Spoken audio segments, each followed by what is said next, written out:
Hey guys, welcome back to my channel. So in today's video, we are going to see a data analyst portfolio project. And in this, we are going to make use of Power BI plus MySQL softwares. So this will be a complete project. And in this video, we are going to see step-by-step complete solutions.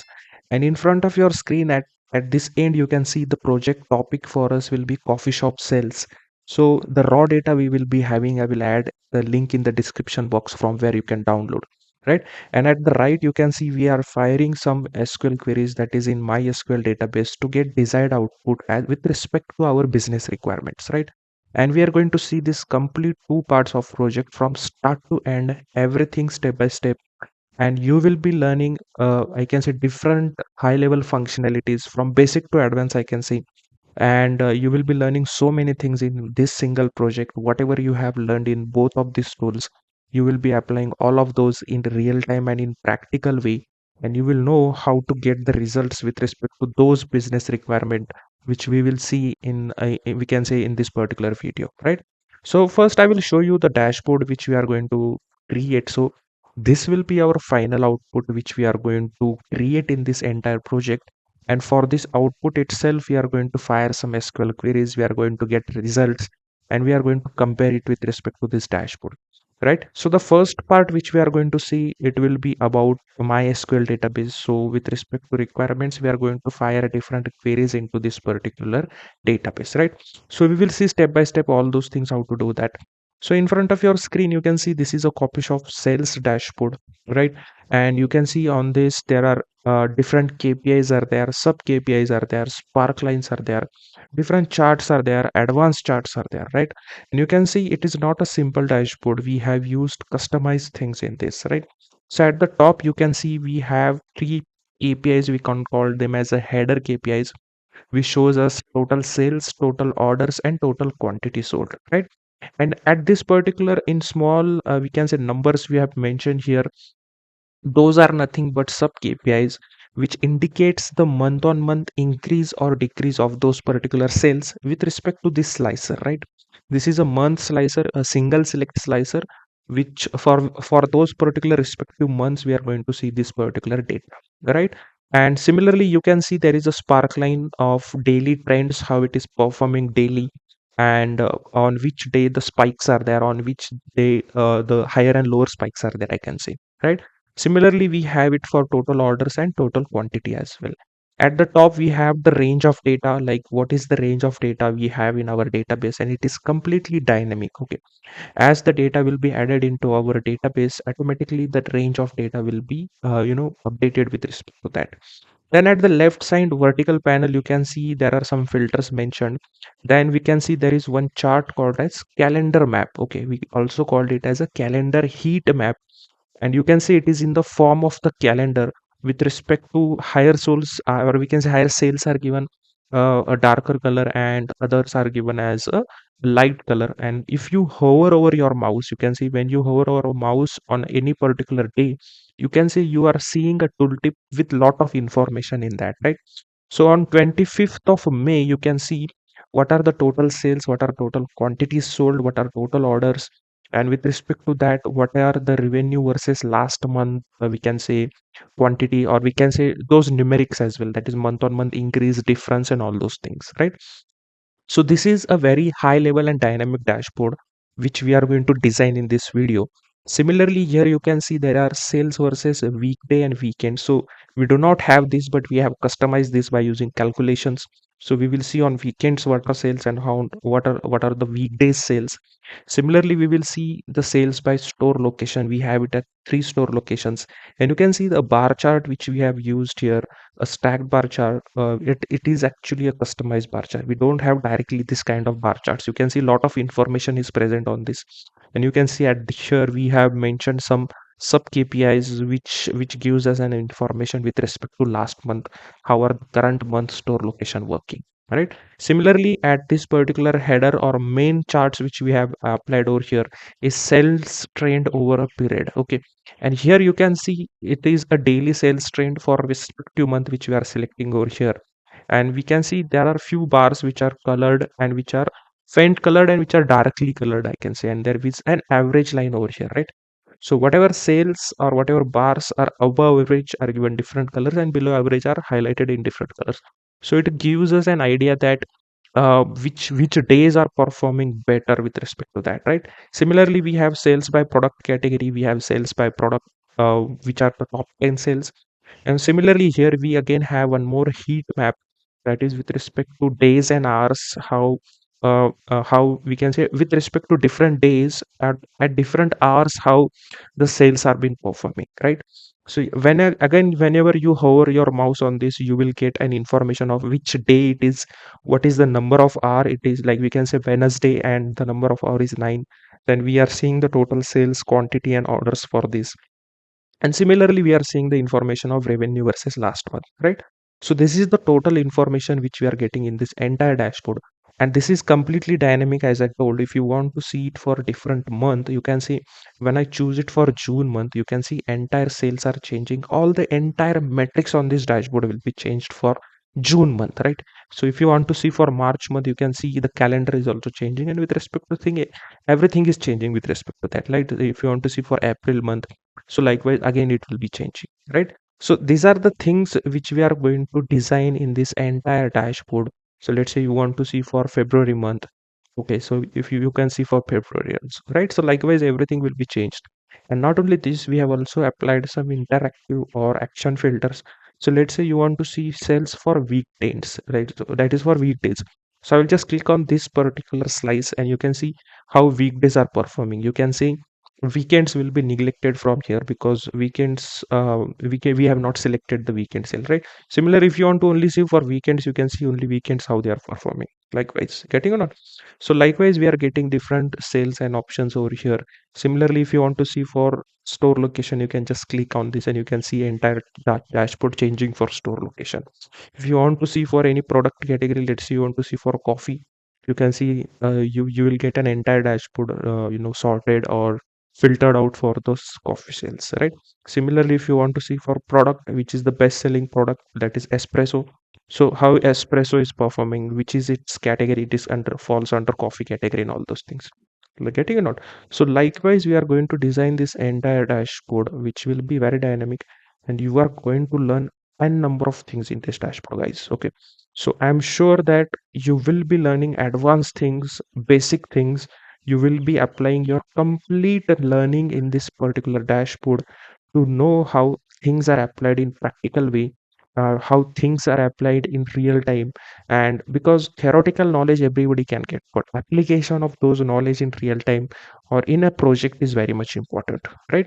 So this can be shown in your resume as well, because it is a high level project, I can tell you. And we are going to see everything here, right? So now what we will do first is we are going to see, I can say MS SQL past part first. So and then secondly we will go with our other part, right? So I will just share you what we are going to see. The first part which we are going to share is MySQL part, right? And what we are doing in this MySQL is we are going to use MySQL database, and we are going to fire different queries to solve our business problem in this. And this is one example of one of the query which I have shown here. And likewise, only advanced queries we are going to make use of, and we are going to get results for our data, right? And if you are using any other database, let's say you're using MS SQL Server, or you're using PostgreSQL or Oracle Server, ANSI standard queries which you are using, those will be same. Just there will be few twist in some of the, I can say, the date functions which we are going to use. But those you can Google out, and you can just see what are the alternative functions for this, and you can use all of these queries. I can say 85% of queries will be same. 15% of query functions you have to change and you have to use it, right? So this is the first part which you are going to see. Now you will say that what are the different steps which we are going to perform in this entire MySQL project. That is first part, right? This will be first part of MySQL coffee sales dashboard project. And first we are going to see data walkthrough. I will give you the complete walkthrough of the data which we are having, how the data is there, how it's looking, and how to read the data. Then we are going to do preparation of raw file. Okay, so to import in MySQL database, we have to create a file with respect to that only, right? Then we will create a database, right? Then we have to import a file, right? So importing a file in MySQL, it's a long process. I can say it will take 15-20 minutes. So you have to be patient with that. Don't frustrate. It will take some time. Just wait for that, and you will be good to go, right? Then cleaning of imported file, right? So whichever file is imported in the MySQL, it will have some issues. There will be some data type changes and all those things. We will be doing that. That will be our next step, that is changing the data types. After all the cleaning is done, then we will do firing SQL queries for business requirement, right? So as per our problem statement, which we are going to see in the later part, we are going to fire SQL queries and we are going to get result for our client. Getting or not? So then we are going to store different results, right? So all the results which we are there in MySQL, whichever we are going to create by firing the SQL queries, we will store everything in our document so that it will be used later by any other user, and it is a best practice which we follow in real time industry as well, right? Whatever you are doing, it is always documented, right? And then we will create that particular document for us, right? So this is the steps which you are going to see. Then you will say, okay, I will do this project, but what I'm going to learn from this project, right? So which is a very important function. So always remember, these are the list of functions. These are, I can say, the main functions. These are the main functions which you are going to learn in this MySQL database project. Apart from this, there are many others. How to write the syntaxes, how to write the query, how the query is performed, and all those things. That also we are going to see. So you can see, read all of these. You are going to work on all of these functions. Apart from this, more are there which are not listed over here, but these are the main functions which you are going to work on, right? So just take a look, read all of these, and you, if you have not learned any of these functions initially, do not worry. I will explain while we are performing queries why to write these functions and all those things. Getting or not? So these are the functionalities that you are going to learn. So now, very important, guys. My channel name is Data Tutorials, right? But many people watch my videos, they like the videos, they understand, they learn from the videos. You can see they just come, watch, and they go.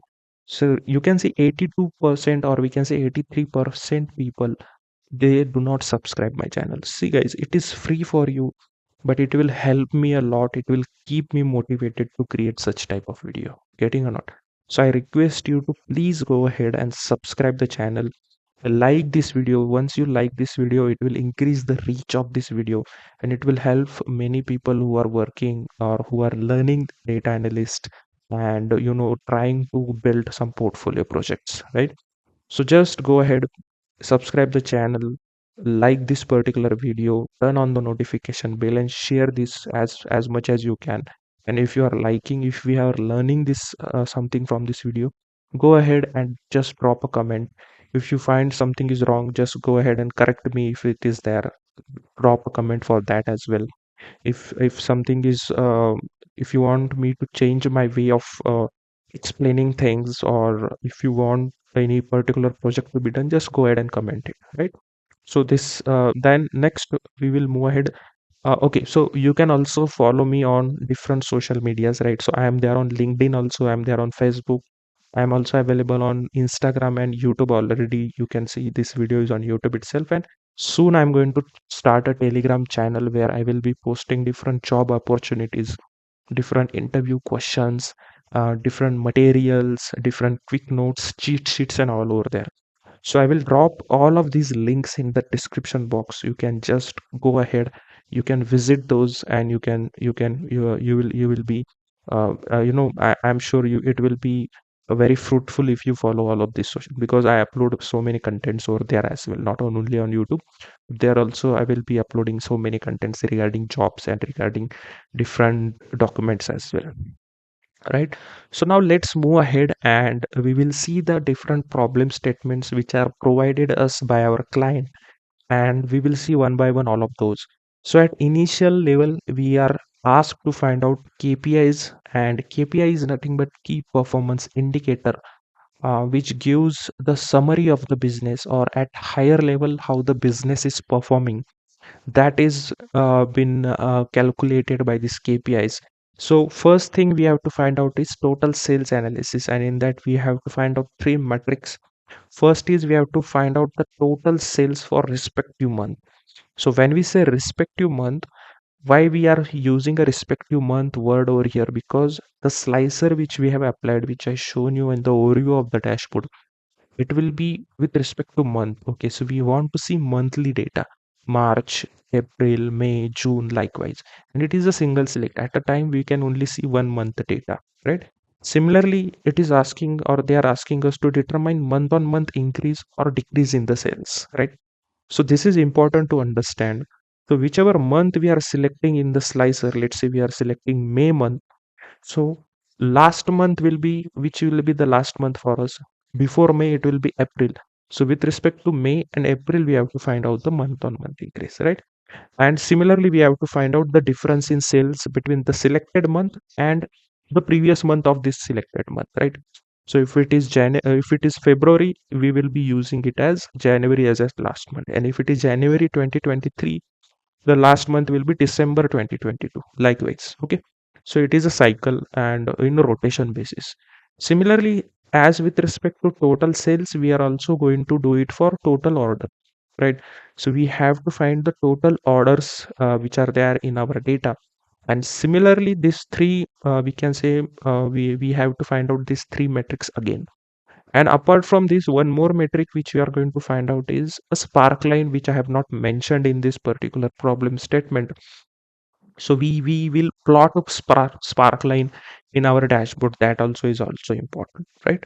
And the third quantity which we are going to find out is total quantities sold analysis, right? So the third metric which is going to will be the total quantity sold in that entire month. Then similarly, for this also, these three quantities will be important: that is total quantity, the month on month increase, and the difference between the total quantity of the selected month and the previous month, right? So these are the KPI requirements. This explains us how at a higher level the business is performing. Your client will come, he will just see these KPIs and he will see if there is a positive increase, and if it is with respect to what he have targeted. Let's say he is targeting 20% with respect to last month, then if he sees plus 20, then he will be very happy, and he will not see any other entire internal charts as well, right? So KPI gives us at higher level, we can say, visualization or insights. Similarly, second we have is the charts requirement.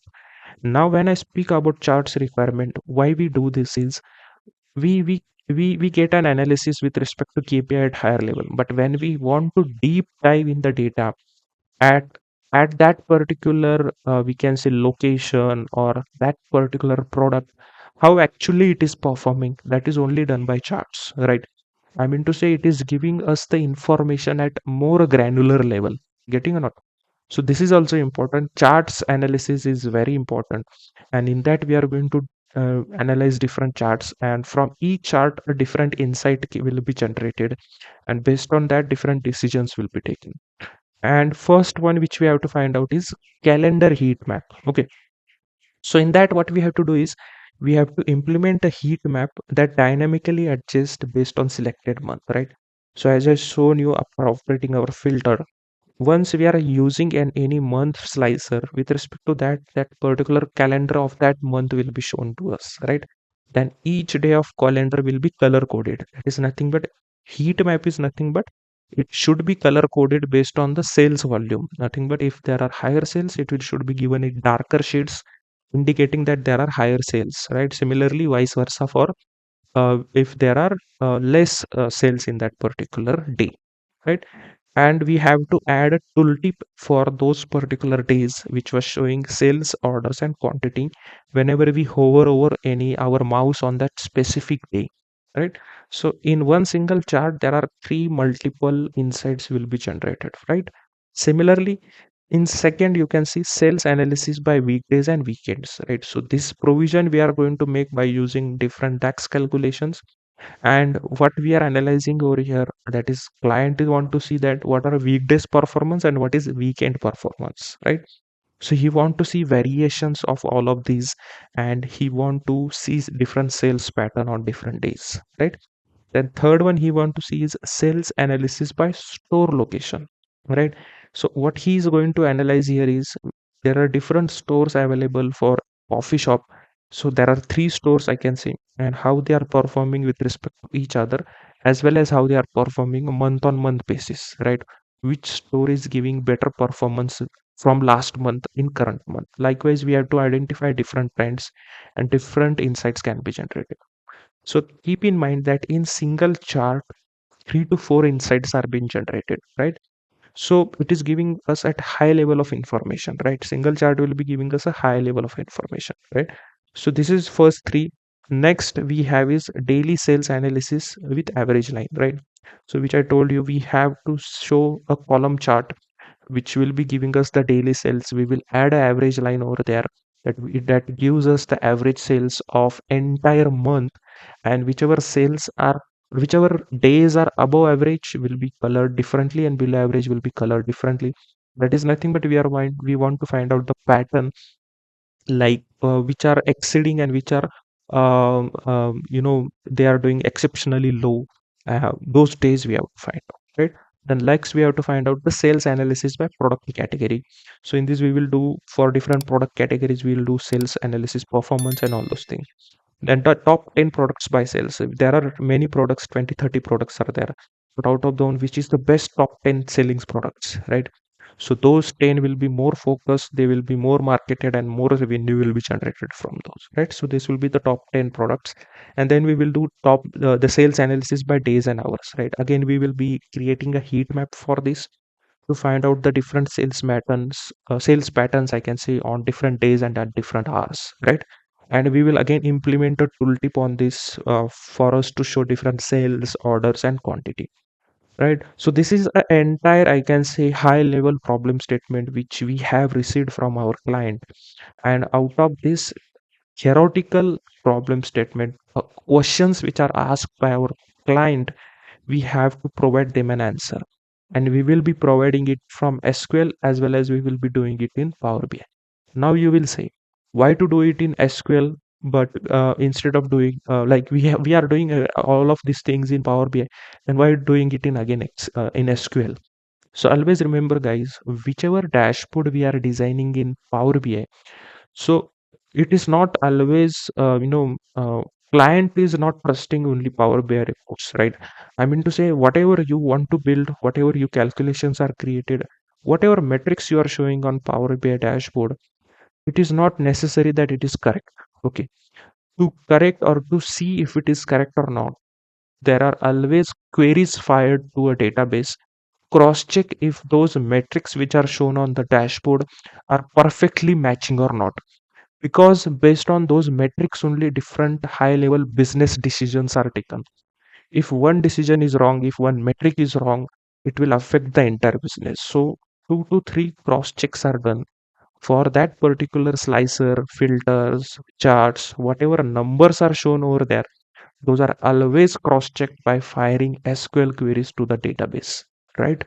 So don't think that we just have to focus on Power BI and Tableau dashboards. No, you SQL is equally important, and it is not only used for firing SQL queries to get results. It is there are apart from this there are multiple uses of SQL, which I will create a separate video on that. But for now, I have already told you the significance of firing SQL queries in MySQL database, right? You can use any database, but MySQL is a we can say a very good database. Most of the companies use it, so we are using MySQL database, right? So this is all about the problem statement which I have explained you. So before moving ahead into our project, I would like to introduce you to my website, and this is available on TopMate where I give different offerings. So in that one is you can reach out to me personally for one-to-one call for career guidance in data analyst, or you can reach out to me for interview preparation tips in both Power BI and Tableau, and also you can reach out to me for one-on-one mentorship or mock interview as well. And mock interview both in Power BI and Tableau, I will be able to help you in all of this. And in this particular mock interview, I will take your interview as well, and I will give you the feedback also what you should improve and how was your interview with me, getting or not. And there is available options for recording as well. If you want to record, you can select the options and you can just have an option where you will get the recording of this particular video as well. All right. And also I will provide some digital material as well. Here you can see the Power BI material is also available. which includes all these topics which you can see in front of your screen. And all these particular topics, those are already created by me and designed by myself. Okay, and all these notes are very much helpful. Let's say you have a Power BI interview 2 or 3 days later, and you want to do a revision of all whatever you have learned. So these are the go-to notes and PPTs are available, where you can just go through all of them. Interview questions are available of all rounds, like technical, non-technical, any non-technical, managerial rounds, client rounds, right? And also in technical, level 1, level 2, scenario based questions are also available. And I will also provide you the Power BI 2 to 3 projects also, right? With all the dashboard files I will provide, which you can add in your resume, right? The raw material, I will share with you the problem statement of that particular project as well, right? Similarly, you can find the same for Tableau, for SQL as well. And all this consolidated is also available in Data Analyst Complete material, where you will get to see all the data analyst tools which are available.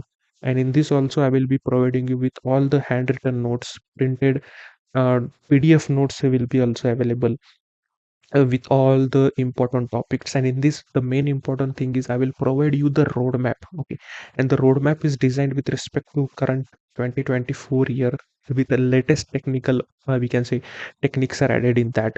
And we can say what topics you should learn, that has been added.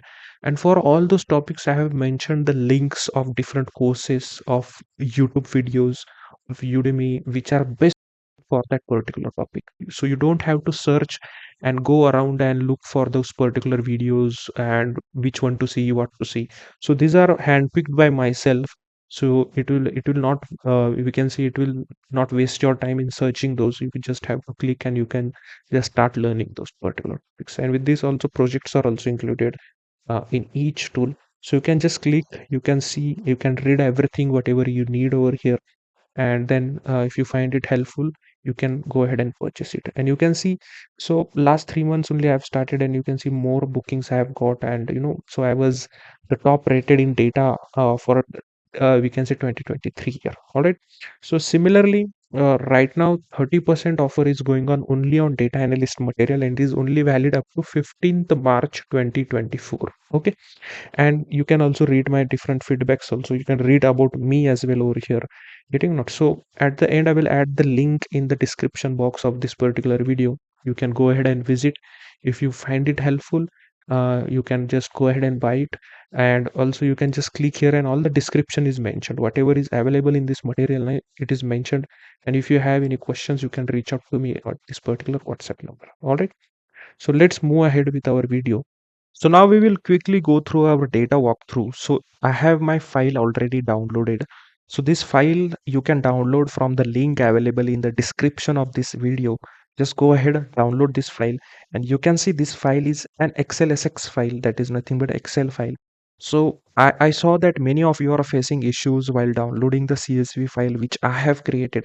So I will explain you how to create a CSV file in your system itself. So we will be using this copy of sales file, which is an Excel file. So you have to download this Excel file first, and I will just open it now, and I will give you the quickly how the data looks like, what are the different fields available, and what is the volume of the data, right? So let's check first what are the number of rows we are having. So I will just select this entire column, and at the bottom right corner you can see the count of data is 149117. So you will it is counting header as well. So we will delete one header, and or we will minus one header row. So the count will be 149116 exactly. That is nothing but it is almost I can say 150,000 rows are there, the data which we have. So first you can see the number of columns which we are having are total 11 columns we are having. Rows are 149116, that is approximately 150,000 rows are there. And when you see here, the dates which we are having is for 2023, and we are having the data for 6 months, right? So the sales data which we are having for us to analyze is for 6 months. The first column you can see it is transaction ID, and you can see it's just a number given on this particular ID. and you can see it is a unique number given on each and every row. So we can say that the id column which we are having over here is a primary key for this particular database, right? So it should be not null and it should be unique on each and every row, right? You can see, you can check if there are duplicates. You won't find any duplicates in this particular id column, right? So this is a transaction id which we are having. Then we have transaction date over here. So it is nothing but on this particular date, what coffee was sold, how much was the price for it, what was the product category, what was the product detail, and exit all of things, right? So this is the date column which we are having. And remember that for each and every row, it gives us an order, right? It is nothing but each row represents an order for us, right? So let's say I'm going and buying any coffee, so it will be an order for me, right? So this is, and transaction date, then we have transaction time. It is nothing but at what time that particular coffee or that order has been placed, right? So we are doing it at high level. I can say not at high level, at microscopic level. Everything, all the time, hours, minutes, everything has been noted over here. Getting or not? So you can see it is a 24-hour clock, hours basis we have noted, right? Then we have transaction quantity. So for that particular order, how many quantity were purchased, right? Then we have store id. So what is the id of that particular store? Then location of the store, in which location that store has been mentioned, so, or it is located. So from where we are purchasing that particular coffee and recording the data. Then we have product id as well. Similarly, we have unit price. Okay, so for 1 unit, what is the price? So it will be in dollars. Okay, and so you can see we have unit price and we have quantity. So you know how to find out the sales. We will multiply unit price with total quantities, so we will get and total, we can say, sales of that particular, we can say, that particular record. Getting a note? So the same logic we are going to use for total sales in our data. Then we have product category. So which, from which category that particular order has been placed, whether coffee, tea, chocolate, bakery products, or something different, drinking chocolate and all of this, right? Then what was the product type? Category is there. In that category, what was the product type, right? Whether it was chai, tea, or whether it was a hot chocolate, or whether it was an espresso coffee, and all those things, right? And then we have the product detail as well. So at very high level, or we can say from higher level to granular level, we are having this particular data. So always remember, in the real time, what happens is actually, guys, 70 to 80% of time is spent on learning the data, understanding the data, and cleaning the data itself, right? Power BI part is just 25 to 30% only, because if your data is cleaned, you are good to go and do it in, do those analysis in Power BI, right? So data cleaning part is required. We are going to see that cleaning part in MySQL. Okay, I will show you how to do the data cleaning part in MySQL. So for now, I will just go ahead and open my MySQL. So I will just go in my this start menu and I will just type MySQL. So this is the MySQL workbench we are going to use. Now, so many of you won't have this MySQL workbench installed in your system. So what you have to do is you have to first install this. So you can install it from watching different YouTube videos are available today. So you can watch any YouTube video, and if it is already installed, it's well and good. If not, you can just watch a video. It's very simple. You just have to follow few steps. You have to download first, follow few steps, and it will be installed, right? And we are going to use my SQL workbench, and I'm using a version as 8.0 C. So I'll just open it. It will take some time to open, right? So just open your MySQL database. All right. So then it is giving us this window, welcome to MySQL. So I have created my local instance. You can connect to new connection also, whatever instance you are having. So I'll just click on this. It will ask me the password to enter, right? So this password, it will be not my password, it will be your password while you have used this. I mean to say, while installation, it will ask you the password. That password only you have to enter here. So I will enter my password and I will hit enter. Okay. So once I do, it will be opened for me. So I'll just delete this query first. All right. Now what we have to do here is, first thing, we will try to create a database over here first, right? So you can see I have already created a database over here. So just ignore it. I will create a new database, right? So for that, we have to write a query, right? So when you open this SQL query editor, you will see in the form of this particular way. In this particular query tool, we have to write something. So I will create a database. I will create database. Okay. And I will name the database. So what should be the name given to this particular database? So I will name it as coffee shop sales database. Okay, this will be my database name, and you can see here is a run option. Just click on this and you will get an option over here. There should be a right tick mark. If there is an error, it will give an cross tick mark with red color, and it will show you what has been happened over here, right? So now we have created this particular database. Don't create it twice, just create one time. If you're trying to create it twice, it will give you an error that it has been already created, but you cannot see this particular database created over here. So to see that, what we will do, we will just right click over here and we click on refresh all, right? So once you do, you can see this database has been created, that is coffee shop sales database, right? Now what we have to do is, you can see here when you expand this, so just expand this, you can see tables is there, but under this tables there is no table has been created or imported yet. So if you can see my already created database, you can see there is a table over here which I used before, right? But for you have to import the data in this particular system. So now we have created the database. Now to import the table into this particular database, we have to do some provisions first, right? So now I have already shown you, this is the file which we are having in our, or we are going to make this Excel access file to import the data in our system. So what we have to do is, we will convert this entire data in CSV file. So I'm not sharing you CSV file. We will do it in system itself, that you will be only doing. I will show you how to do that. So what you have to do is, we have this file already. I will go in file menu and I will click on save as. Okay. Just click on save as and just select wherever you have to save it. Okay. So you can see I will be saving it in copy shop data. I have this data already. Now here you can see save as type. What should be it saved as? That is nothing but the extension of the file. So I'll just click on this. There are different options available. So you can see there is an option called CSV UTF-8. Okay, so this is the standard comma delimited file which we normally use.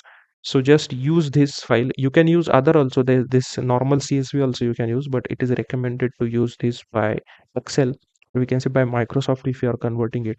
So I'll just click on this. You can see the extension has been changed now. That is now CSV file, right? And just click on save.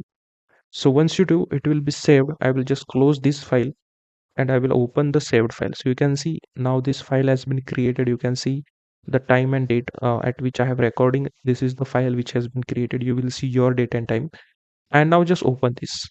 So once you open this, you can see this is a comma separated file which has been created. Now this same file we are going to make use of, and we are going to import this into our database, right? So now what I will do, I will just close this now file. I will go back to my work, this MySQL workbench, and now we are going to import the file in this particular database. So for that, what I will do, right click on the div database which you have created, just right click over here, and you can see an option called table data import wizard. Just click on it. Then it will ask you which file you want to import, right? So just click on browse, select that file, that CSV file you have to select. So select this particular CSV file. Okay, don't select it. It will not allow you to select Excel file, because for importing it should be always a CSV file, that is a comma separated value file. You cannot import the Excel file. So select the file which you saved at that is with the .csv format. Just open it, then click on next. Okay, then it will ask us that where it should be it should be imported. So we have already selected this, that is copy shop sales database. Then it is asking us what should be the name of that particular file. Okay, so what we will do, the name of the file I will name it as coffee. The same file you can also use, coffee shop sales. Okay, so this is the name of the file which we are going to give the name of this file as coffee shop sales. Then just click on next. Okay, now you can see here there are different names are being created, and here you can see the transaction ID column. And at the start of this transaction ID column, you can see these three characters are being created that we will do data cleaning later once the file is imported. Then you can see the transaction date, the field type, that is data type, should be actually date, and the transaction time also it should be actually time, but we will not change anything right now. Okay, do not change any data type right now, just click on next. Okay, and just click on, then once we have to do what we have to do, just click on next. Okay, so now what will happen, it is now importing the data. So this entire process, okay, so you can see the logs also. If I click on show logs, you can see the data has been importing. So this entire data import process will take, guys, minimum I can say 15-20 minutes for you. Okay, depending upon system to system and their ROM. See, it will take the time which is required. Okay, so be patient, it will take some time to import. Just make sure that this screen is not going away. So don't allow your laptop to sleep. Okay, just be on the screen. 20 minutes it will take, so bear with that. Once it is done, then we can move ahead with firing our queries and cleaning our data, right? So once the data import is completed, after some time, depending upon the system performance, you can see you will get the end message like import data file has been finished and finished performing all the tasks, right? So both of this radio button will be checked. Now you just have to click on next button, and you can see that the number of records which are imported are 149116, which are the same exact record which were present in the Excel file while I discussed at the time of the data walkthrough, right? So I'll just click on finish, and now we just want to see if all the data has been imported correctly, and if we can see that a particular all that we can say the data itself, right? So at now you can see you this is the database in which we have imported our data. So now we want to fire all the queries in this particular database, but you can see this database is selected. In your case, nothing will be selected, or if there will be some other database is selected. So what you have to do is you have to just double click on the database which you created. So just double click on this data. You can see it will be bold out. And so now whatever queries will be fired, it will be fired for this particular database.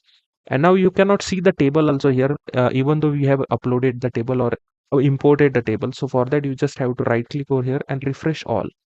Okay, just click on refresh all. And now you can see there is a drop down, and you can see that table has been imported over here, right? So now what we will do, we will just fire our query to see all the data. So I will just fire a query, a simple query, select star from coffee. Okay, the name of the table which is there, right? So that is nothing but shop underscore sales. Okay, and now I will just select this particular query as well because I want to run itself, the query itself, and I will just hit the run button. Okay, so now it is fetching the data, and now you can see the data has been fetched and all the data has been available over here for us, right? And now we need to do some data cleaning. You can see at the start over here, you can see there has been characters. We can see while the import, I told you that there are some characters been uploaded, or by default it has been taken some characters over here. Also, we will need to change the data type of this particular date and time column, because if you want to see the data type, so you can see the data types also. We will just type and query as describe this table, right? That is nothing but describe this coffee shop table. So I will just copy the name, Control C and Control V, and now I will run this particular query. So as soon as you run, you can see the data, or we can say this table has been described. We will get the metadata of this particular table. So the field is been available, all the field list, and its data type is present over here. You can see for transaction ID it's integer, which is correct, but you can see for transaction date it is text, and for transaction time it is again text. So it is not recommended to have these particular data types when we fire the query. The date should have the date data type, time should have a time data type. So we need to do this data cleaning entirely. For this, we will be firing some SQL queries that I will explain you how we will do that. All right. So now we have described the table, we know the data types, and we know what cleaning we have to do in this particular entire data set. So first thing, we are going to clean the data type of this date and time column, and then we are going to clean the field name of this transaction ID, right? So now we will see all these queries step by step. We will be doing that in database itself. So I will just reduce this for now, and I will delete this query. We will use it later. I will delete this as well. Okay. And what I will do, I will just run this query first. Okay. I will just run this query, and you can see the entire table which is there in front of you right now. You can see this transaction date. It looks in the form of date, but it is a text. I already showed you the data type of this, as well as this. It is showing it us in the form of number, but it is a text value, or we can say text data type. So we have to convert those first, right? So now before converting, we have to make sure that we are converting the format of date into date, month, and like for let's say year format, right? So date, month, and year format, you can see it is there in date, month, and year format, but there might be few records which are not in the format. So when you are dealing with millions of records and large number of rows in that, it is better that you should convert that into a proper format first, and then convert it into a date data type, right? So for that, first what we will do, we will convert this particular date into a date, month, and year format. That is date we can say dash month dash year, right? So for that, what we will use a update statement. So I will use a update statement. So what we have to update, we have to update a coffee shop sales table. So which table we have to update? So it's this. I will name the date table name. Okay, so I will name the table name. Then set, we will use a set function. Okay, what we have to do is, so I want to update transaction date. So I will name the transaction date. Okay, and it should be equal to, I will be using a function called str to date. Okay, so now why I'm using this, guys, because right now this function or this particular values are in string format or text format. So I'm converting the string to a date format, and then I will give a specified format to this particular date, right? So what I will do is, it takes two argument, that is string to date. It takes two argument. Which date we have to convert? So we have to convert the transaction date. So I will be converting the transaction date, comma. Okay, so the for second argument will be, we want to specify in what format it should be run. So just type percent. So I will type percent y. Okay, so that's, sorry, the percent d, small d. Then I will type the percent m, that is month, and percent capital Y. So make sure it is in capital Y, close the bracket, and hit this particular end statement. That is one thing is remained here, that is we have to end the code as well, right? So just select this, run this entire query. I have already run this in my database. So it will give me an error when I'm running this again. So for you, you have to run it again. And so once you see, you will get an clear, or we can say checked message that yeah, all those particular formats are converted into the required format, right? So once this is done, okay, so once we have updated this, now we will alter this particular table, right? So now to alter this table, that is we will now provide, or we will convert this particular text format into a date format. So now to do that, what I will do, I will write a new query. That is nothing but we will be using an alter function, that is alter table. So we will alter the table. Which table we want to alter the table? So I will write in capitals, alter table. That is nothing but coffee shop sales table we want to alter. So I will name the table name, and then we want to modify the column. Okay, so which column we want to modify? That is modify column, and we want to column modify is transaction underscore date. Okay, so we want to modify the transaction date in which particular data type. So we, in front of this, we just have to mention the data type, that is in date format. Okay, so what we are doing is we are altering this table. Okay, we are making the changes in the table. Here we have updated the table to this particular date format from string to date. In this, we are altering now table, and we are changing the data type of this particular transaction date, and we are doing it by modify column. Okay, so now just select this entire query, and I will just hit run button. Okay, so now it is giving us an error that coffee top, this particular table does not exist. So let's see what's going wrong here. All right, so yeah, so the name of this table is wrong. So I will just again select this, and I will run this. Okay, so now you can see it is running. It will take some time to run, and as soon as it is done, you can see you are getting an error over here that this many rows are been affected, there are zero duplicates and there are zero warnings, right? So that means that this particular table or this particular date is been converted now to date format, right? Or we can say date data type. It was initially text, now we have converted it to a date data type, right? So error was nothing but that the name of this table we typed it incorrect, so that was the error which we got initially.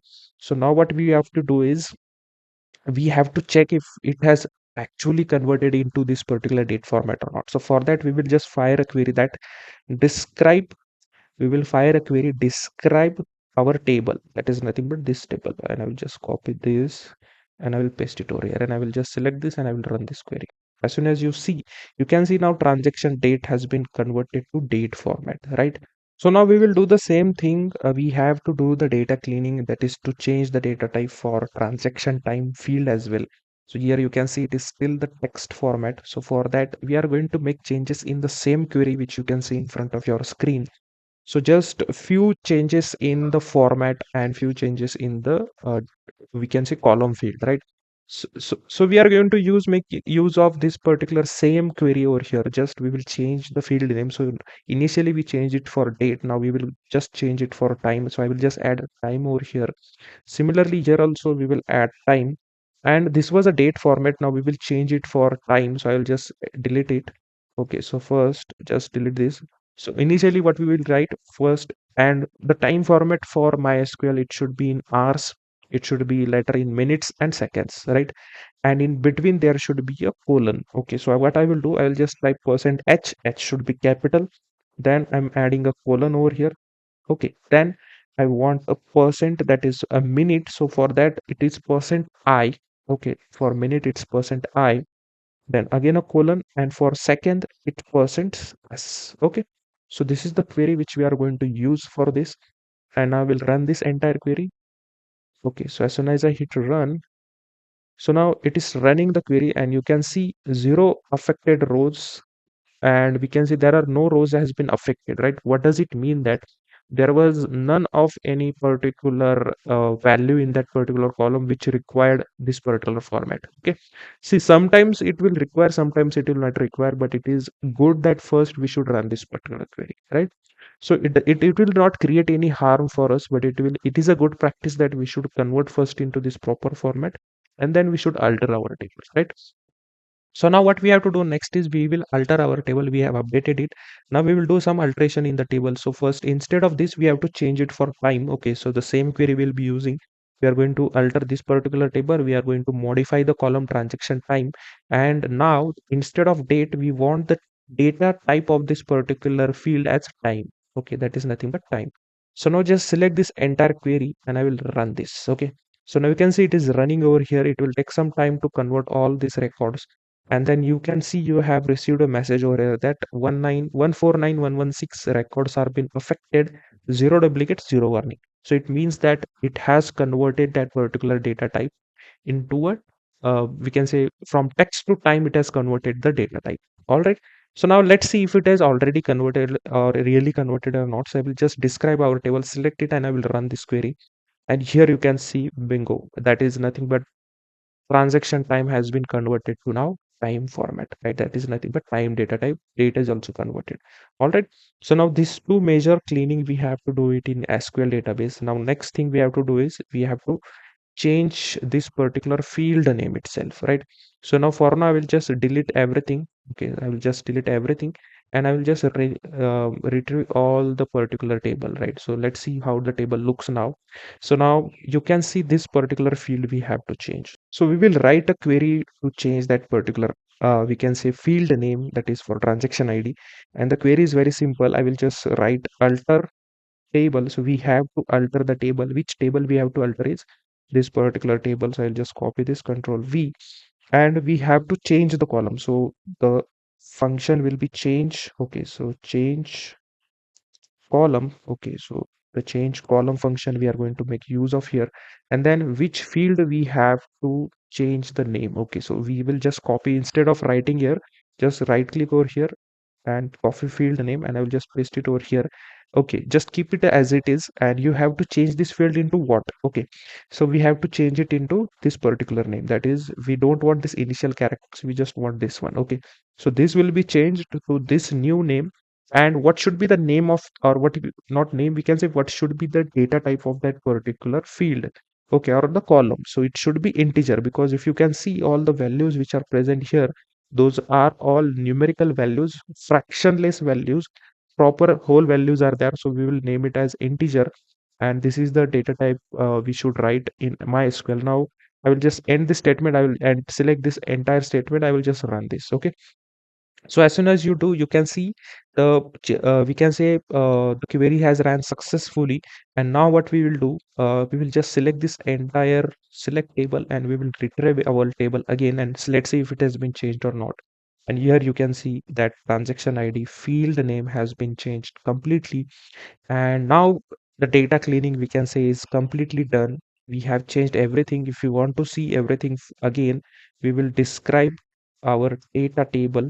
Okay, so not this, we'll just describe our table, and here you will run this, and you can see that field name has been changed. It is, the data type is integer, transaction date, the data type is date, and time, the time data type is there. Now we have the proper data set with proper data types, with proper field names which we had in our raw data. Next thing, we have to fire the SQL queries with respect to business requirement, and start solving, we can say, those particular business requirement, and provide the insights to our customer. Alright guys. All right, so now we will be doing our business requirement queries. Okay, so with respect to that, if you see our first requirement, and which is a KPIs requirement, and in that first we are asked to find out the total sales analysis. Okay, and in that we have to calculate few metrics, and based on that, the first metric we have to find out is calculate the total sales for each respective month. Okay, so now when we say for each respective month, it is nothing but for in a dashboard and in SQL query also, we will be finding it for specific month. Okay, so we have the data for 6 months from January to June, I can say, and out of those, any month whichever we want, we have to find out the sales for that particular month. Okay, so now you can see when I've just deleted everything, and when I run this particular query, you are getting a table in front of you. And now when you have to find total sales, okay, we do not have a direct field available here which can be used to find a total sales, or if sales, you cannot see anything sales column here which can be used directly. But we have two fields available, that is, one is transaction quantity, and second is the unit price. Okay, so we all know that for 1 unit, this is the price. Okay, so for what will be, let's say, what will be the price for 4 units, so it will be multiplied by unit price, and that will be our total sales. So in same way, we are going to take, we can say, product of unit price multiplied by transaction quantity, which will be our total sales. Okay, so now let's see how to do that. We will write a select statement, we want to retrieve everything, and we have to take sum. Okay, so when I take sum, we have to take sum of product of unit price multiplied by transaction quantity. So I will take unit price. Okay, make sure you are writing everything correctly, because whatever are there in field of this particular, we can say, column name in data, you have to write same, otherwise you will get an error, right?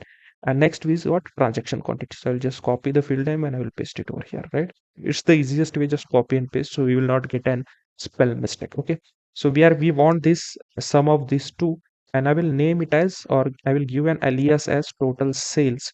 So as is nothing but you are giving a temporary name of to this particular field, which will be displayed in out. Okay, and we want it from where? So it should be from coffee shop sales. I will just copy this from this particular table. We want everything. So if you run this particular query itself, when I'm running this query, you can see you are getting an output as 69881 2 point some values, right? So whatever output we are getting for total sales, we are getting it for entire data set for all the months. Okay, but we are required to see for a specific month. Okay, so now when we want to apply a month filter over here, we have to use a where clause. Okay, where clause, and we want a specific month. Okay, so we have a field called transaction date, which we just before some time we converted it into a date format. So we will use a month function around it. So month function, we will be using it for transaction date value. Okay, and is equal to, let's say you want to find it for May month. So where does May month falls? It falls at number 5 in the month calendar. So I will specify it as number 5. So this is nothing but for May month. Okay, so we are finding this for May month. So if you want to comment anything, you have to just put dashes over here, one space in between, and then you can write whatever comment you can have to give over here, right? And now I will run this entire query. When you run this query, you are getting a value that 156,727.76. Okay, and if you see our dashboard as well, if you see May month has been selected and the value you can see is 157k, the same value we are getting here as well, and it is expected that the value should be same in your dashboard and in your query itself, right?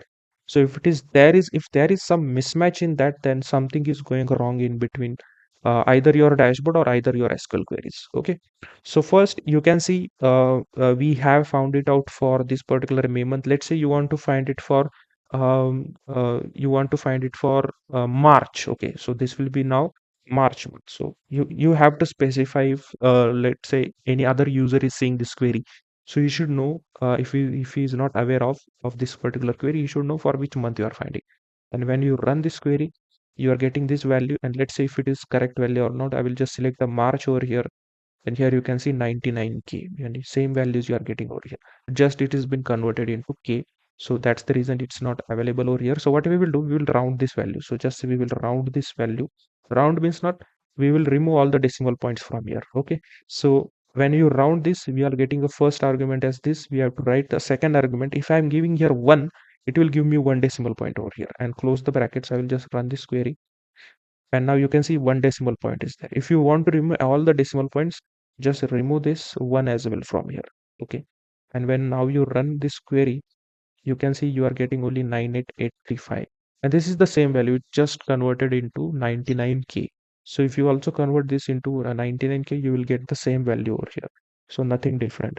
You can also convert this. It's very simple. You just have to write the concat function over there, and then you will get that particular output in this particular query as well. Okay. Okay, so now next, as per our problem statement, if you can see, we have to find out the month-on-month increase or decrease in sales, and then we have to calculate the difference in sales and the selected month, like between the selected month and the previous month. Okay, so now first we will understand what is the difference of current month or a selected month and a previous month. Okay, so now selected month is nothing but whichever month we are selecting in the filter, that is our selected month.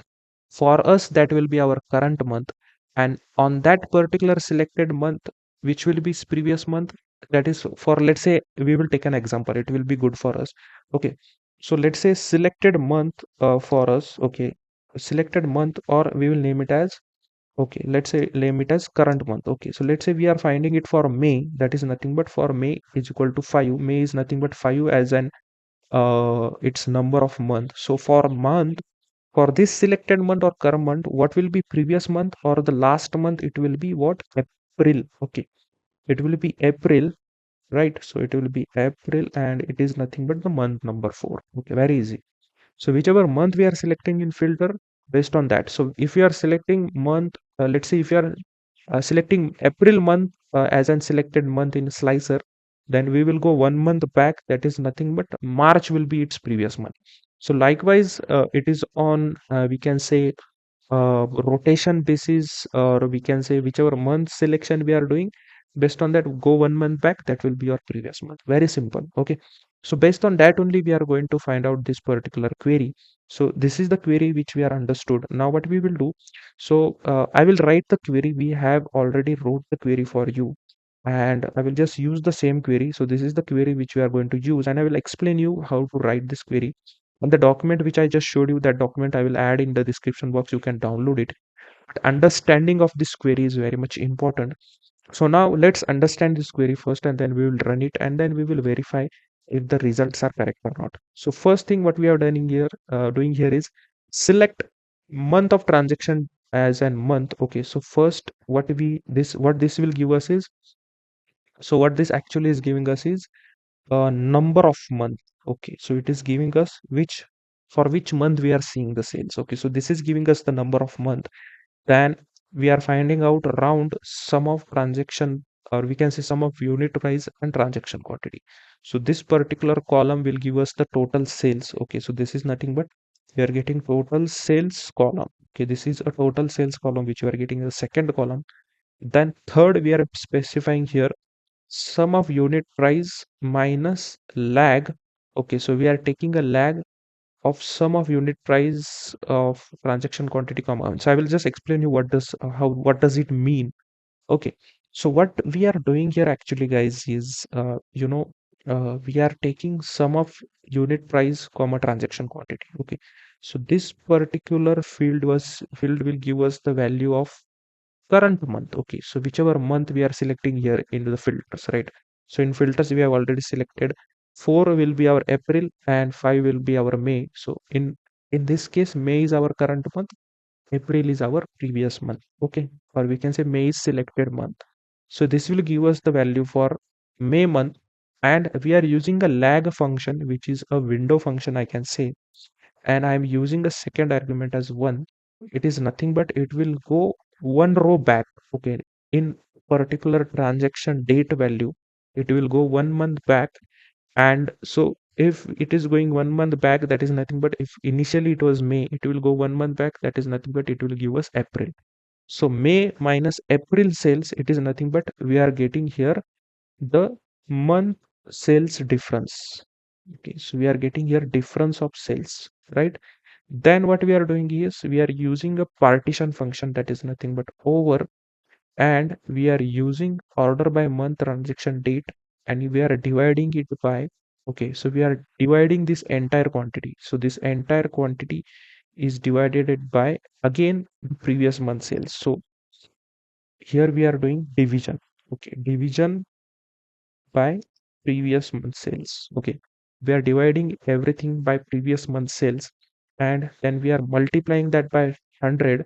That is nothing but convert it into percent. Okay, so we are converting this into percentage, because we all know how month on month sales, year on year sales difference is calculated. Formula for it is current month minus previous month divided by previous month total multiplied by 100. Okay, so this is the thing which is we are doing here. Then we want it from where? We want it from coffee shop sales, where month of transaction date. Okay, so we are looking for May month. Okay, so this is our current month.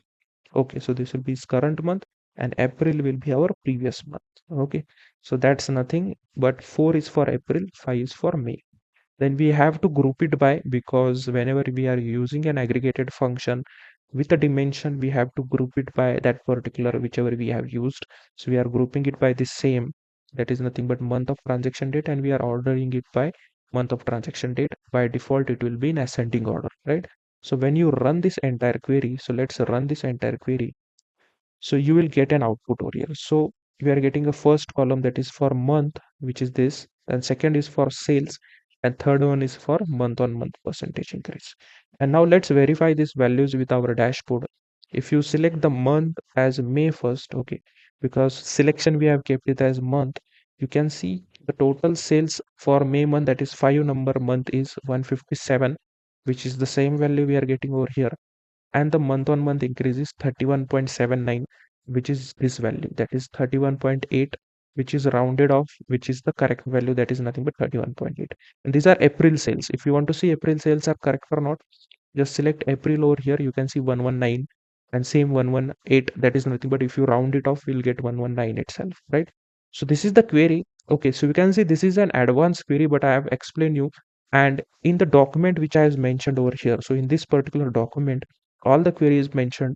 I will add the explanation of this entire query in this particular document, so you don't have to worry. If you anybody is asking you what does this particular query actually means, I will add a description. You can read it, you can understand more, or you can Google it out and you can learn more about how this query and why this query is being used over here. Okay, so why I have not wrote it here, because it would take so much of time for me to write all of this. So I've just pasted it and I've tried to explain it over here. I hope you have understood. This is an important part. This is an advanced part. We have learned so many functions over here. And the same kind of we have to use in real time also when there is an use of year on year, month on month, quarter on quarter, week on week kind of sales and metrics which you have to find out. All right. So I hope you have understood, and we will move ahead to our next one.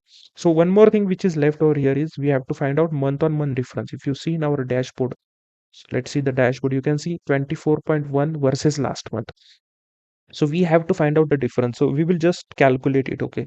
So you can use a calculator or you can create a month also, but I will just show you by calculator. So 156, and then we have 7 to 8, and we have to minus it. That is 118941. And if u is equal to, you can see it is 37,787. So let's say if it is correct, but initially we have to select the May month over here. And now you can see it is 37.8, and it is positive with respect to last month, right? Because we have to take May minus April. So it is nothing but 37.8. Okay, that is nothing but 37.8. Same value if we convert it into thousands, right? So I hope you have understood this. This is more important. Validation is important. Okay, we have to validate this also. So in this particular, we just have fired two long queries for seeing these values itself.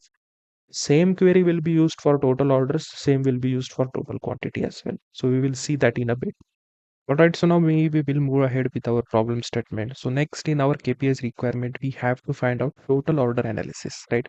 So in this again, we have to calculate few metrics, and the first is obviously the total number of orders for the respective month. Alright. So now let's understand first what do we mean by total orders, and for that I will use this query which will give us the entire table in front of us. And here you can see, as I have already told you while our data walkthrough, that each particular row in this particular data represents an order. All right. So it's very simple. We have to take count of each and every row. So there are two ways which we can get this. Either we can use we can say the select count of transaction ID, or we can just use count of star. Okay, any one is fine for us, because I've already told you the transaction ID have unique values on each row, non-null values on each row, which acts as primary key in our case. All right.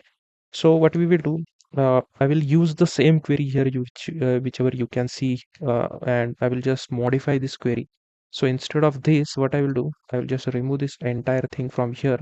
So all other thing will remain same. We will find it first for March month, and we will see for other months as well. So select what we have to take, count. Okay, so I will take count of what, transaction ID, or count of star will also work. Okay, so I will take it as transaction underscore ID. Okay, and I will name it as total orders. Okay, so I will name it as total orders. All right. So we can just run this query. I will just run this query, and you can see these are the total orders for March month. If you want to see with respect to our dashboard, I will just show you. So, and if select the March month over here, you can see the total number of orders are 21229. And here we are getting the exact value, that is 21229. All right. Let's say if you want to see for May month, okay, and this will be for May month, just select this entire thing. The 5 number falls in May month, so that's the reason we are taking it 5. I think I've already explained this. Again, I will just select this, and you can see 33,527. So let's select the May month over here, and you can see the same value we are getting. Okay, it is expected we should get the same value in both the tools, that is Tableau and SQL. Until we are getting the same value, we are good with the data whichever we are getting and whichever we will be presenting it in front of our client.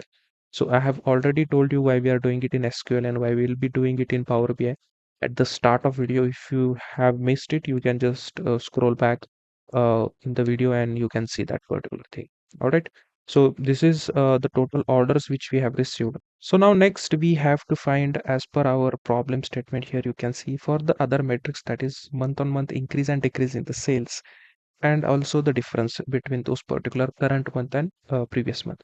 So I've already told you the logic how current month and previous month works. So if current month is May, then obviously previous month will be April, because for that we will go 1 month back, right? So this query actually I have already documented over here. So I will just copy it and I will paste it over there. So just copy. So for you, you can copy or you can paste or you can type it I will add the document in the description. So I will just select this entire thing. I will delete it and I will paste it over here, right?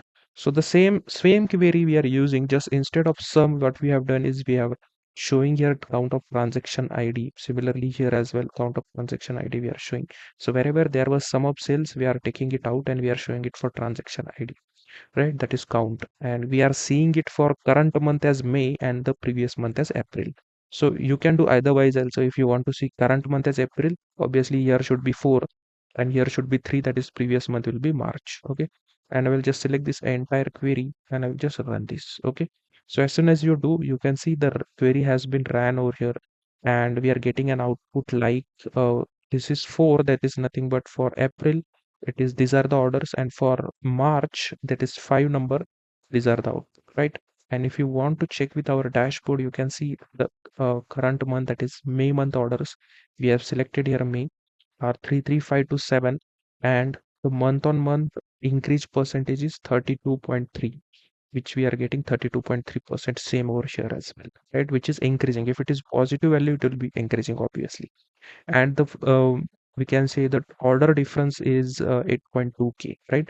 So if you take we can say let's say the difference of these two, as we did it for the sales value, you can see we'll just take the difference, that is current month, it is 33527 minus, if you take it as 25335, we are getting value as 8.192, that is nothing but 8.2k if we round it off and add the display units as well. Getting or not? So in this way, this will be for total orders, and so we will move ahead with our third KPI, that is for total quantity sold. Same again, first we have to find out the total quantity sold for a respective month.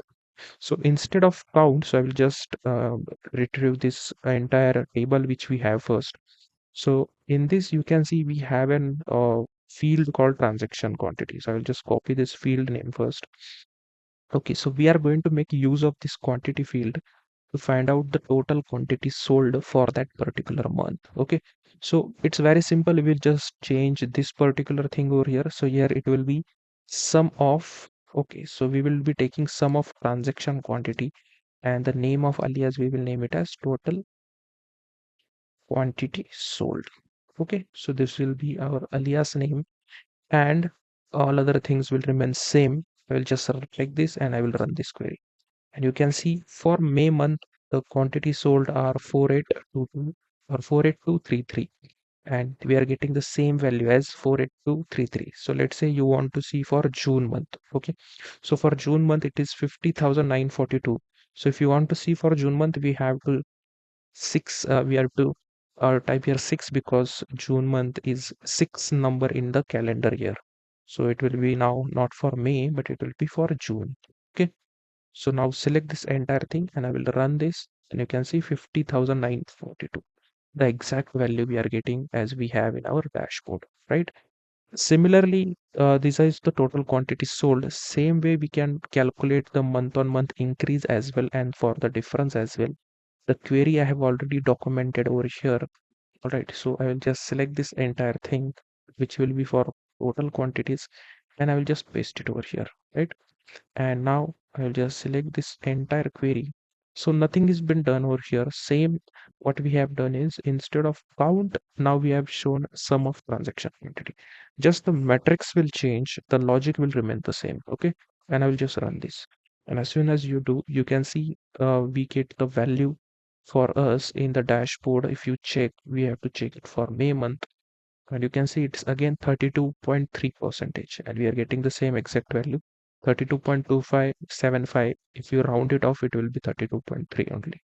And I'm sure if you take the difference of these two, you will get the exact difference value, which will be 11.8k.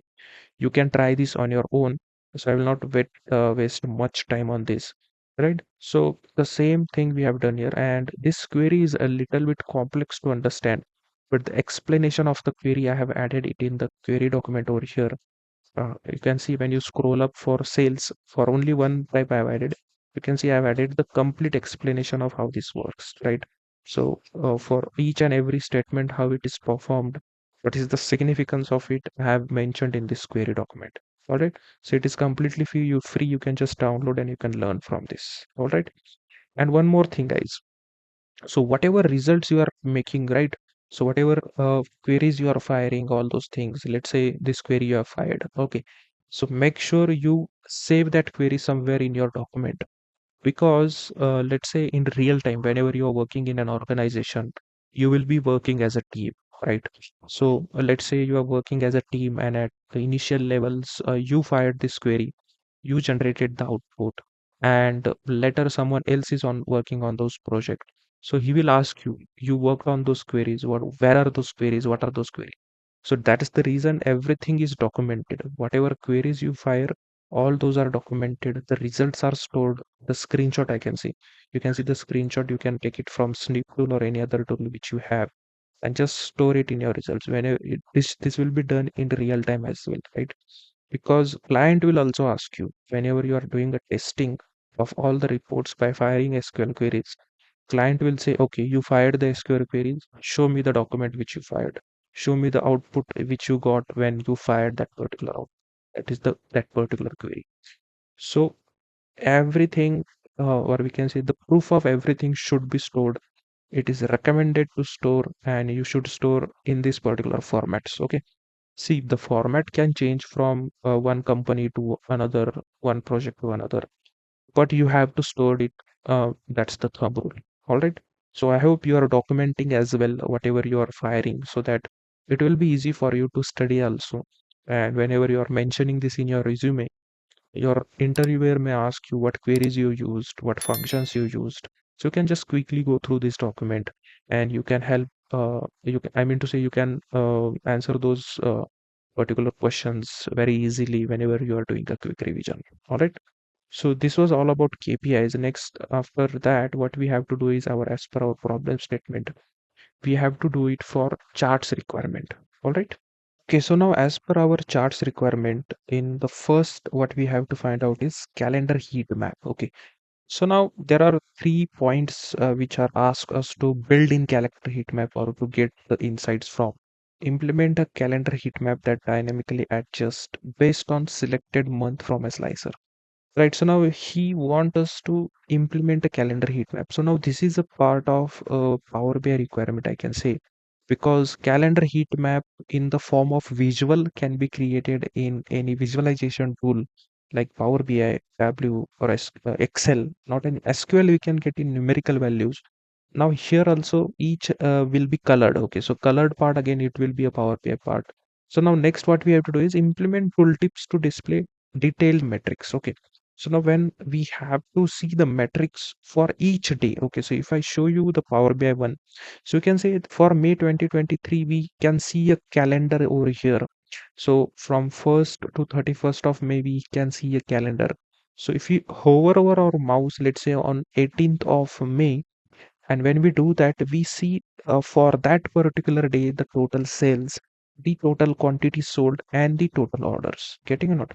So these three metrics are important for us, and those we will view or try to analyze in SQL, right?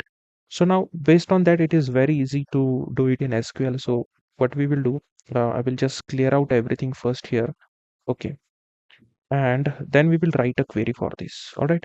So I will just use and select statement, and keep in mind that we want to find out all the metrics: total quantity sold. Sorry, first will be total sales. Next, if you want to see in our Power BI, you can see next we have to find out quantity sold and the total orders, right?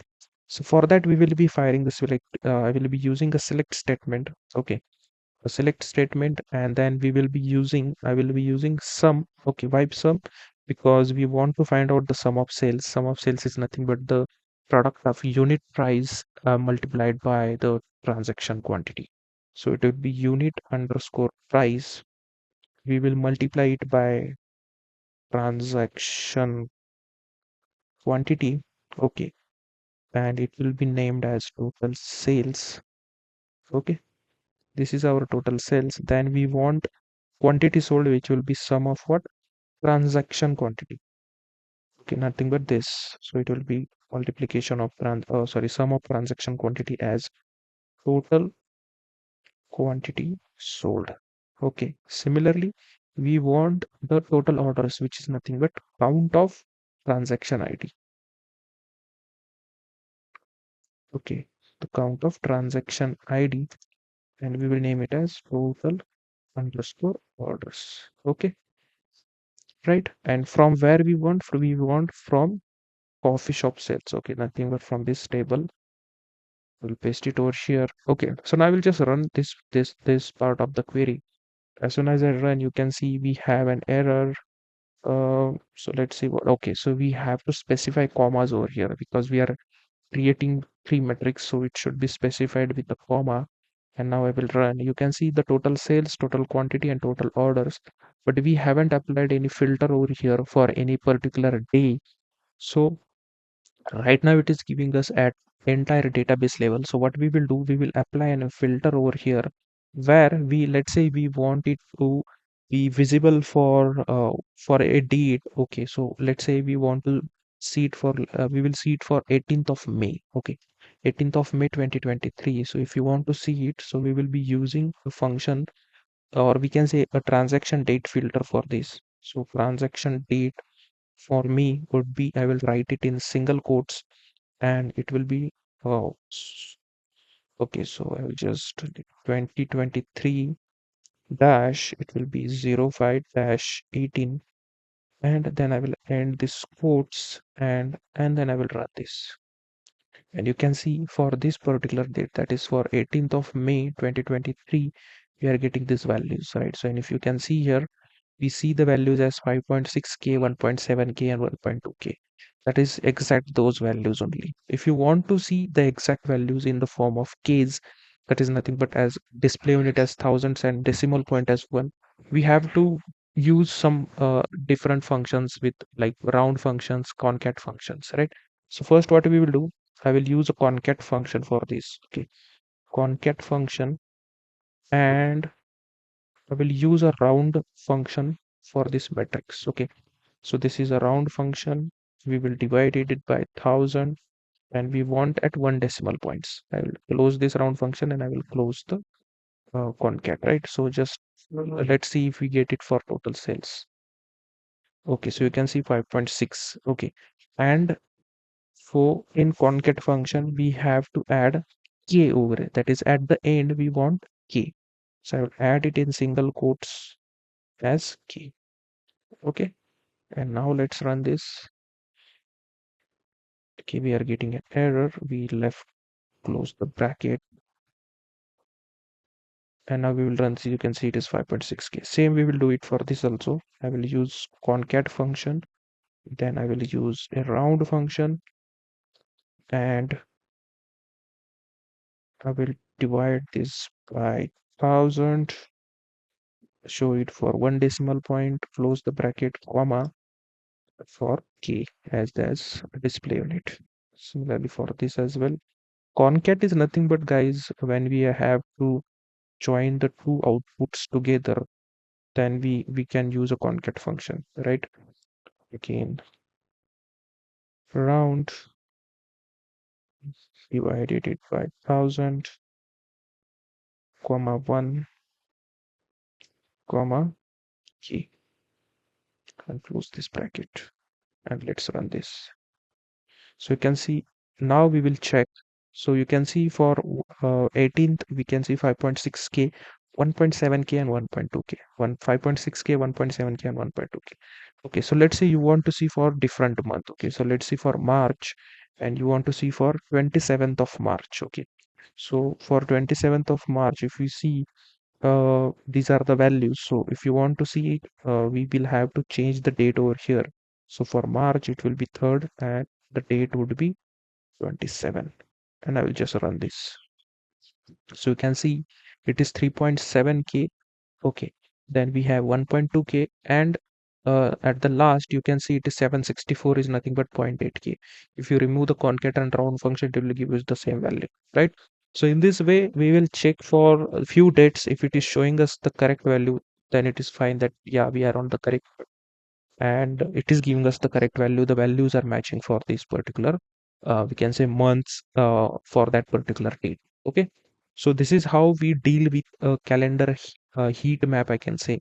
where we are showing some daily quantities in the form of three metrics, that is total sales, total quantity sold, and the total orders. Okay. All right. So now next, as per our problem statement, if you can see, what we have to find is sales analysis by weekdays and weekends. Okay. So we have to find out the sales on weekdays and weekends. Okay. So first we need to understand how MySQL works actually.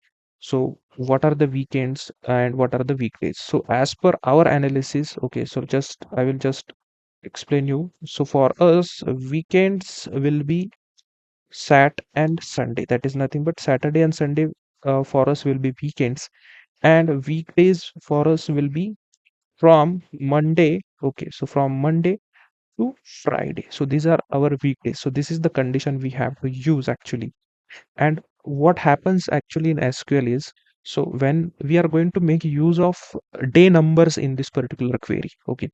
So when we say day number, so always remember Sunday. Okay, Sunday is given as day number one, right? Similarly, Monday will be given as day number two, and so on. Okay, if you go counting, then Saturday will be given as day number 7. We have 7 days.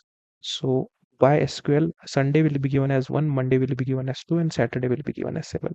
So this is important for us to know before writing our query. And in this query, we are going to make use of a case statement because we don't have directly this particular values in our data. So temporary to get an output, we will try to create a table for us, and out of those table we will feed our sales value, and then we will get our output, right? So now just let's write the query as per our this particular logics, right? So we will use a select statement. Okay, and as I told, we are going to make use of a case statement over here. So case statement we will be using. Okay, and we have an argument first, that is when. Okay, so when day of week.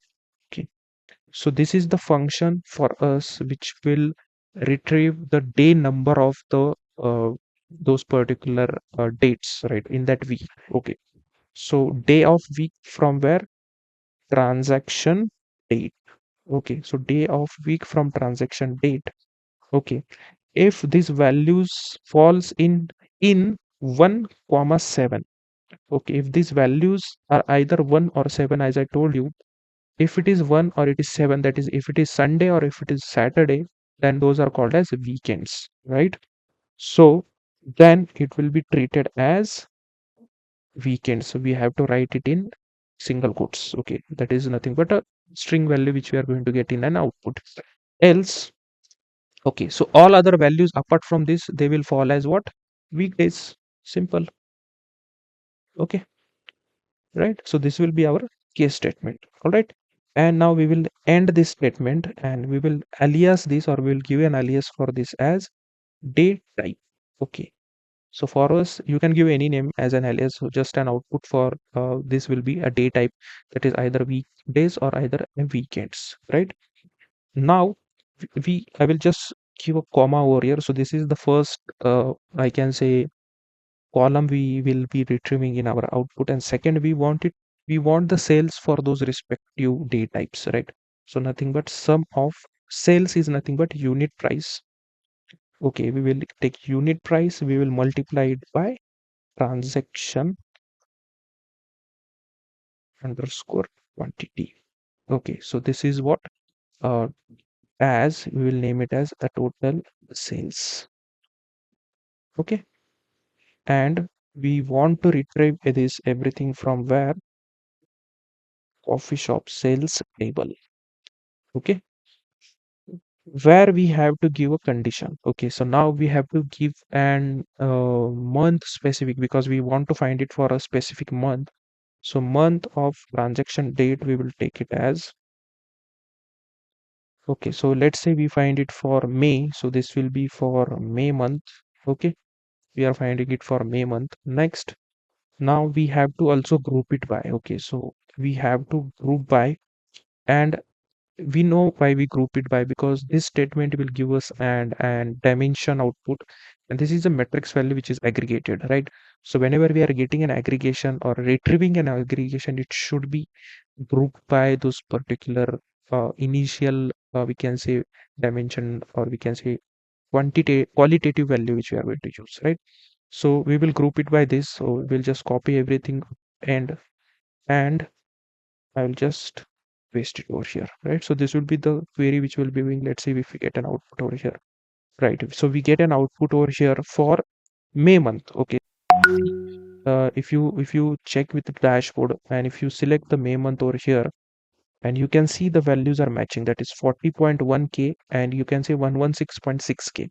So 0.1k, if you round off these values you will get the same value, right?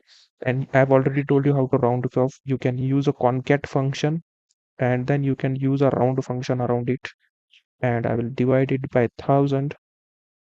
Okay, and we want one decimal point, close this bracket, comma, we want it the k as an display on it, and I will just run this.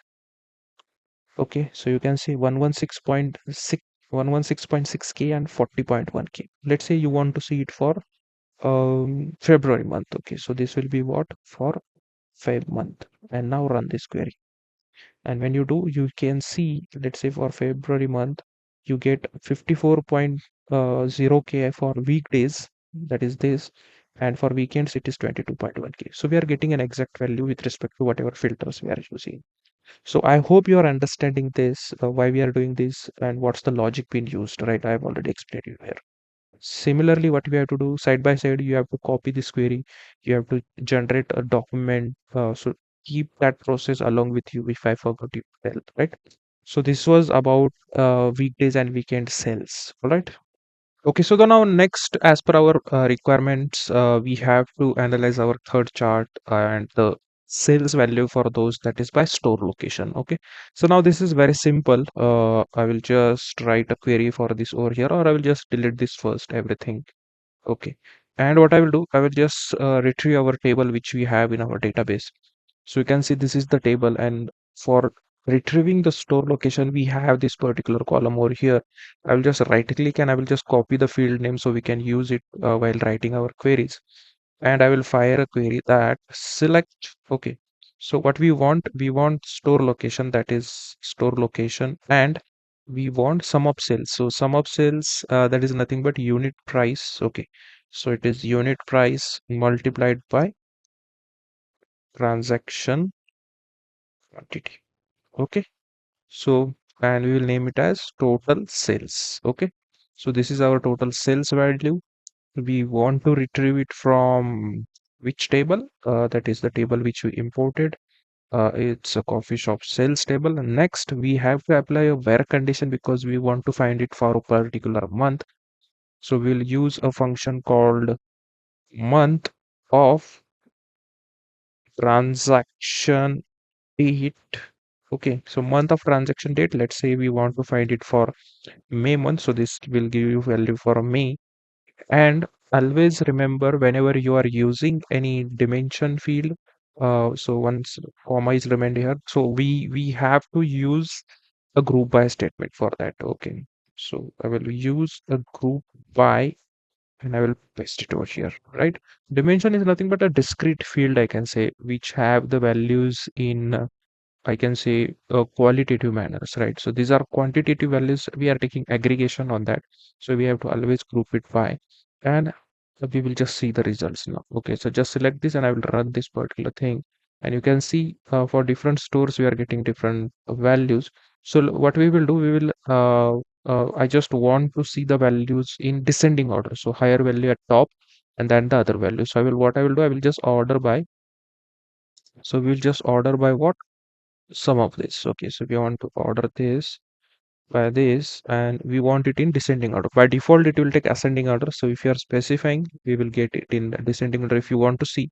So when I run this query, so you will have an error over here, that is okay. So let's see what error we are having. Okay, we have left order by. Okay, so we'll just run this query now, and you can see it's by default ascending order because I have not selected descending. Now I will just enter an entire query and you will get everything in descending order. Okay, so if you want to see and compare the values with respect to this, the May month is selected and you can see the value is 52.60, which is the exact value which you are getting over here. So if you want to round it off, we can use a concat function. Okay, so now let's concat and then we will use a round function. Okay, so round function, and we will divide this entire thing by 1000. Let's say we want to see it for 2 decimal points. Okay, so we will use comma 2 and we'll concat it with respect to as a display unit 1000. Okay, and now I will run this query. So just select this and run this. You can see it's Hell's Kitchen is 52.6. That is correct. Okay, so you can see it is 52.6 over here. Then we have Astoria at 52.43, which is correct, and the lower Manhattan as 51.70, which is we are getting the exact value as required. Okay, so you can select it for different month. Let's say you want to find it for June. Okay, so we'll just select 6 over here, which is the month of June, and I will just run this query and you are getting this enter value. So I will just select here also, and you can see it is 56.96, 55.08, 54.45, same values, right? So just next thing what you have to do is you just have to copy, you have to store it in your document. All right, so this was for sales by store location. Okay. Okay, so now next we will move ahead to our next requirement, and when we move ahead to our fourth requirement, we have to find out daily sales with average line, right? So now this is quite a challenge for us to do, because in this we have to fire 2 to 3 queries to get an entire result.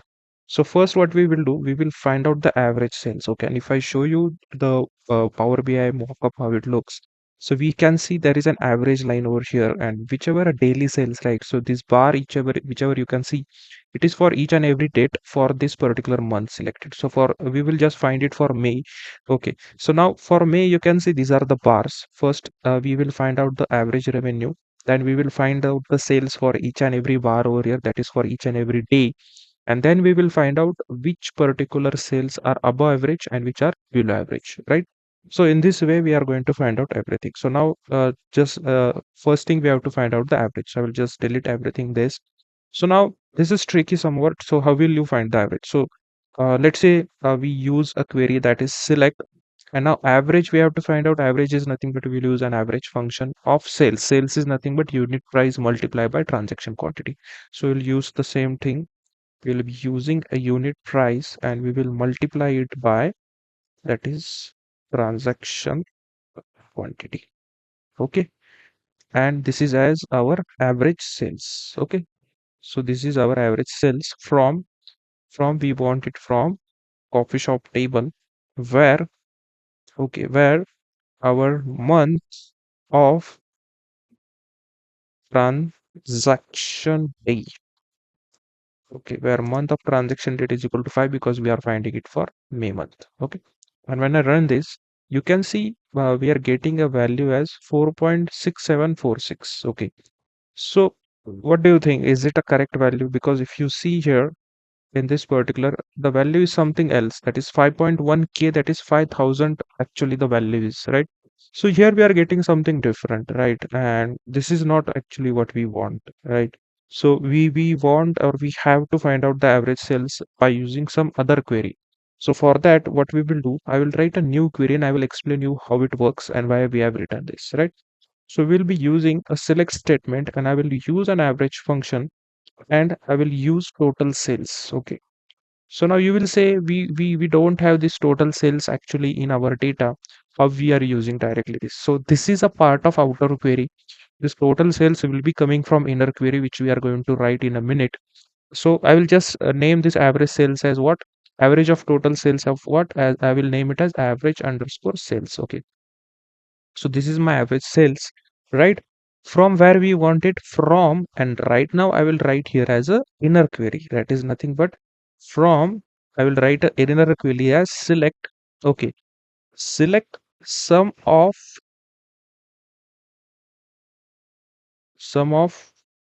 transaction underscore quantity. Okay, that is nothing but unit price into transaction quantity. I've wrote transaction quantity first. It the meaning is same. Okay, so transaction quantity into price, as now this total sales will be coming from here, that is this thing, right? So make sure you're writing same at the outer query and the inner query. So this is the inner query actually what you're writing, right? So we want it from where? So inner query. So we are writing inner query. So it should be coming from coffee shop sales. Okay. And where? Okay. So where what? We have to give a condition over here. That is what we are finding it for only month of transaction date. That is for May month. So month of transaction date is equal to 5, right? And we will group, right? So we will group by, why we have to group by, I will tell you in a bit. So for now, just we will group by what? The transaction date, whatever we are using, and we will just close our bracket which we are using, and we will name it as internal query, or we can call it as inner query also. So I will just run this, and you can see we are getting this value. Now I will explain you how this works, right? So I've wrote select average of total sales as average of sales, right? So this total sales is or the outer query is fed the value from inner query, right? So we are taking this total sales from inner query where we have wrote this entire inner query over here. What we have written in inner query is we are taking sum over here. That is, we are taking sum of entire transaction quantity into unit price. That is nothing but total sales from this particular table, and where month is equal to 5. So what does this do is for each and every sales, or each and every day it is giving us the sum. Okay, so that is nothing but for each and every month, that is for May month we are getting the entire sales. But what group by does, it group by does the thing that it will calculate or it will aggregate this sum only for transaction dates. That is nothing but for each and every date we will get those sum. That is nothing but, if I explain you here, so group by gives us that this is the sum of sales for one day, this is for second day and third day, right? If you don't write group by over here, it will consider all of this as one quantity and it will give you the sales. And this is what we don't want. We want for each and every day we have to consider, and then we have to find out the average. The same thing has been done over here. We are getting the total sales value. If you run only this internal query, and if you see the value which you are getting, you can see for each and every day we are getting the values, right? So if you want to see here, I have just ran the internal query. You can see I have used a group by sales, and you can see for each and every day you are getting this particular sales value, right? We are not getting one single sales value, but we are getting for each and every day. If you ran only this particular query, you can see we are getting a complete total sales value, which we don't want, right? So we have to use a group by statement where we are getting the sales value for each and every day. So this input, okay, so this input is fed to this particular outer query from where we are getting the average sales. So for all this particular sales value, we are calculating the average, and that is nothing but we are getting our value as 5055. That is nothing but 5.1k is the value which we are getting exact. Getting or not? If you want, you can round the function over here. So just use concat function here, and we can round this particular thing, right? And I will show it for, or we should divide it by 1000 for displaying unit as 1000. We want it for one decimal point. I will close this comma, and I will write in single inverted comma as key. And now when I run this particular query, you can see it is 5.1k, which is the exact value we are getting, right? For May month. If you want to see it for let's say April month, so we will just write 4 over here, and I will run this query, and you will get 4k, that is exactly 4.0k. Getting or not? So in this way, first we have calculated the average revenue or average sales, right? The next task what we have to find out is the daily sales. Okay, so for let's say we will be using for May month, so we will be finding the daily sales, right? And one thing you have to do is you have to record this. Okay, just keep in mind that you have to record this average sales. Now we will find out daily sales for that particular month selected, right? So now to find out the daily sales for that particular month selected, it's very easy. So we just have to write a query as select. I will be using a select statement, and I will be using a day function to get an list of day numbers for that particular month. Okay, and we want it from where? Transaction date. So I'll just copy transaction date, and I will give it an alias as day of month. Okay, so this will be the alias for this day of month, comma, we want what? Sum of sales for those, right? So sum of unit underscore price, unit price multiplied by transaction underscore quantity.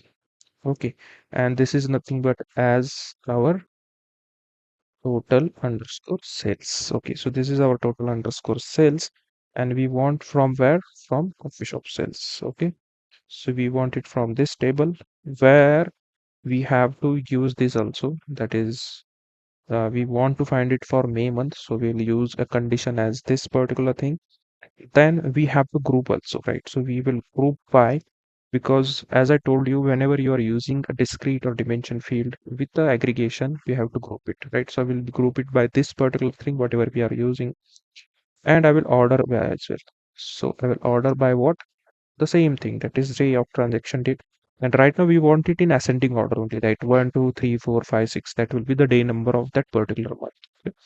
So in this way, we will use this query, and I will just run this. And as soon as you do, you can see you are getting a list over here, right? So for first of month, first of day, what are the sales, right? So if you see here in this bar, you can compare that first May 2023, the sales was 4731. That is the exact value we are getting, right? So in this way, we are calculating the values for each and every day over here, right? So this is the second query actually, right? That is for each and every day, what are the sales? Now what we have to do is the average sales from here, if we have to compare those with daily sales, right? So if those are greater than average sales, that is the daily sales, it will show it dark color, that is nothing but above average. And if it is in like the daily sales are less than average revenue or average sales, they will be in light color, that is nothing but those are below average. So we cannot show shadings, but we will just show the text value as above average and below average, that we will find out. Okay, so for that I have already wrote the query, which is quite long, so I will just copy it and paste it, and I will just explain you how it works, right? So this is the query, you can see. So I will just copy it and I will paste it over here, right? And I will just run the query first. Okay, just select entire query and I will run it. And you can see we are getting all the status. We are getting the sales as well, and we are getting the status at whether it is below average or whether it is an above average. You can compare these values with the share also in Power BI results. Okay, so let's say for 8th May, it is above average, right? Because we have the bar going above this average line. So you can see for 8th it is above average. For 9th also it is above average. For 10th also. You can see for 9 and 10 it is again above average, right? So likewise we are getting an exact values. So what we have actually wrote here, right? So when we have to give a condition over here, so always we have to create a case statement for that particular condition, which will give us an desired output for that, right? So we are using select day of month. So you will say this has not been used, but this is been called from the inner query which we are writing, right? So here you can see the inner query is there. Then we are using a case statement, that is as our second column, where we are giving a condition total sales. This total sales will be also given, and or it will be taken from inner query, that is an output for the, or we can say input for this outer query. And we are giving a condition average sales. This will be also taken from inner query. So if this condition satisfy, it is above average. If this condition is less than, it is below average. Else it is just or we can say, if we will name it as equal to average. Okay, so it is equal to average, correct? And then we are ending this particular case statement, and then we also showing total sales, which will be taken from this particular query from day of transaction date, that is day of month. So there is nothing, it will be fed over here.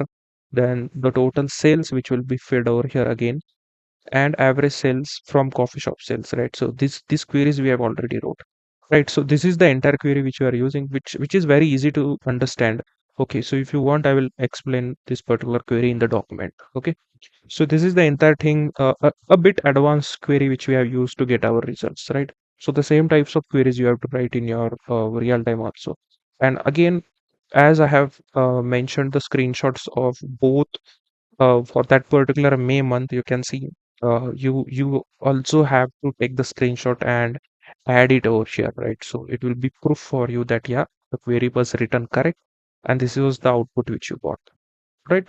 So I hope you have understood this. So this was quite tricky, and it was interesting for us. We broke the solution in three parts, and then we got that particular desired output, whatever we want for those particular business requirement. All right. So I hope you like this. And if you have come at this particular stage of the video, I know you are doing great. So you can just go ahead and like the channel, subscribe the channel, like this video and share it with your friends. Also, if you are interested in data analyst materials and projects, if you want to connect with me one to one, you can go to my website. Link is available in the description. Go over there, see whatever is, uh, you know, I can say affordable to you. I can say the prices are already affordable. Anybody can afford, but the material which I'm providing is designed by myself, which will give you the quality content. Okay, and it will help you in your upcoming interviews, in your real-time jobs as well, and for your revisions as well. All right, so let's move ahead with our next requirement. All right, so now we will move ahead to our next requirement, and if you see in our requirement document, we have to find out sales by product category. Okay, so now this is simple, I can say. So I will just delete everything what we wrote over here. So I hope you have saved everything in the document. I will just clear everything out and I will just run this particular query. Okay, so you can see I am retrieving our entire table. And now we want to find out the sales with respect to product category. So what I will just right click over here, I will copy the field name which we are going to use. And simple, we'll just type the query. So select, we want product category, comma, and we want sum of sales. That is nothing but sum of unit price. So it will be unit underscore price multiplied by transaction underscore quantity. Okay, and it will be named as total sales. Okay, right, and we will retrieve it from where? From copy shop sales. Simple. All right, and we want it to be for that particular month. So that is month of transaction date is equal to 5. Okay, and same thing we have to do it again. That is, we have to group by when we are using any field with aggregation. So we will group it by this and we will run this query simply. Okay, as soon as you do, you can see we are getting for different product category, we are getting the different sales value for those particular months which we have selected, right? But if you want to sort it in descending order, you know what you have to do. You have to order by what? Sales value. That is nothing but by this, right? So you have to order by sales and we have to do it in descending order, right? That is DESC for descending order. And now just run the query. So you can see you are getting all the values in descending order. And you can compare it with this particular May month. You can see for coffee is the highest selling product category, which is 60.36, right? We are getting the same. Tea we have, then we have bakery, we have drinking chocolate, and all those things, right? You can compare those value. If you want to round this off, you know how to do it. Use a concat function with round function, and then you can apply a display unit, divide it by 1000, you will get your value. All right, so this was for product category. And with respect to our next what we have, the problem statement, we have to find out top 10 products by sales. Okay, now we have to find out top 10 products. That is, so for that I will just run this table again. So you can see product we have, that is nothing but a product type. Okay, so I will just copy this field name and we will use in this particular query itself. So I will not write a different query. So instead of product category, we want product type. Similarly, we have to group it by product type as well, right? So all other will remain same. We want to find out sum, so it will remain same. We want to find it for May month, it will remain same. And order by will also remain same. So just run this query now. And as soon as you run, you are getting the entire list of products, right? But what we want is we just want top 10. Okay, so to get top 10, always remember that first you have to order by at descending order, which we have already done, and then we will use a limit function. Okay, so I will limit it up to top 10. Okay, so just use limit 10, it will give you the top 10 products, and just run this query. As soon as you do, you can see you are getting the top 10 products. The first product or the highest selling product is what? If you want to see, it is what? Barista Espresso, that is 20.42K, which are getting the same value.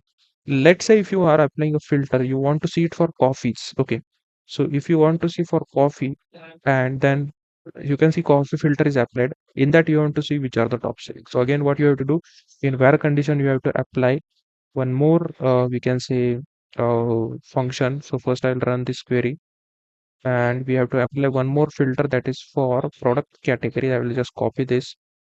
Product category is equal to, let's see, we have to choose it as coffee. So I'll just select coffee. Copy is equal to in single quotes. Okay, I'll type it instead. So make sure you type whatever it is there, same capital words and all those things. And I will run this.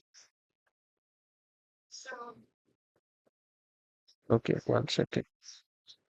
So what went actually in this particular query wrong is here we typed product type as coffee, but it should be product category. So I will just run this particular query and I will show you. You can see coffee falls in this particular field, that is product category. So we'll just copy this field. I will just copy the field name and I will paste it over here. Right. So again, I will do that copy field name and I will paste it over here. And now we'll just run this particular query. And as soon as you run this query, you can see you are getting for month of transaction date, that is for May month, and for product or a category as a coffee, you are getting this particular products which are the top selling. You can see here when I show you this particular coffee sales dashboard, I have selected this particular coffee over here. You can see it has been selected and these are been filtered out. You can see the sales for this is 20.42, that is for espresso it is 20.42.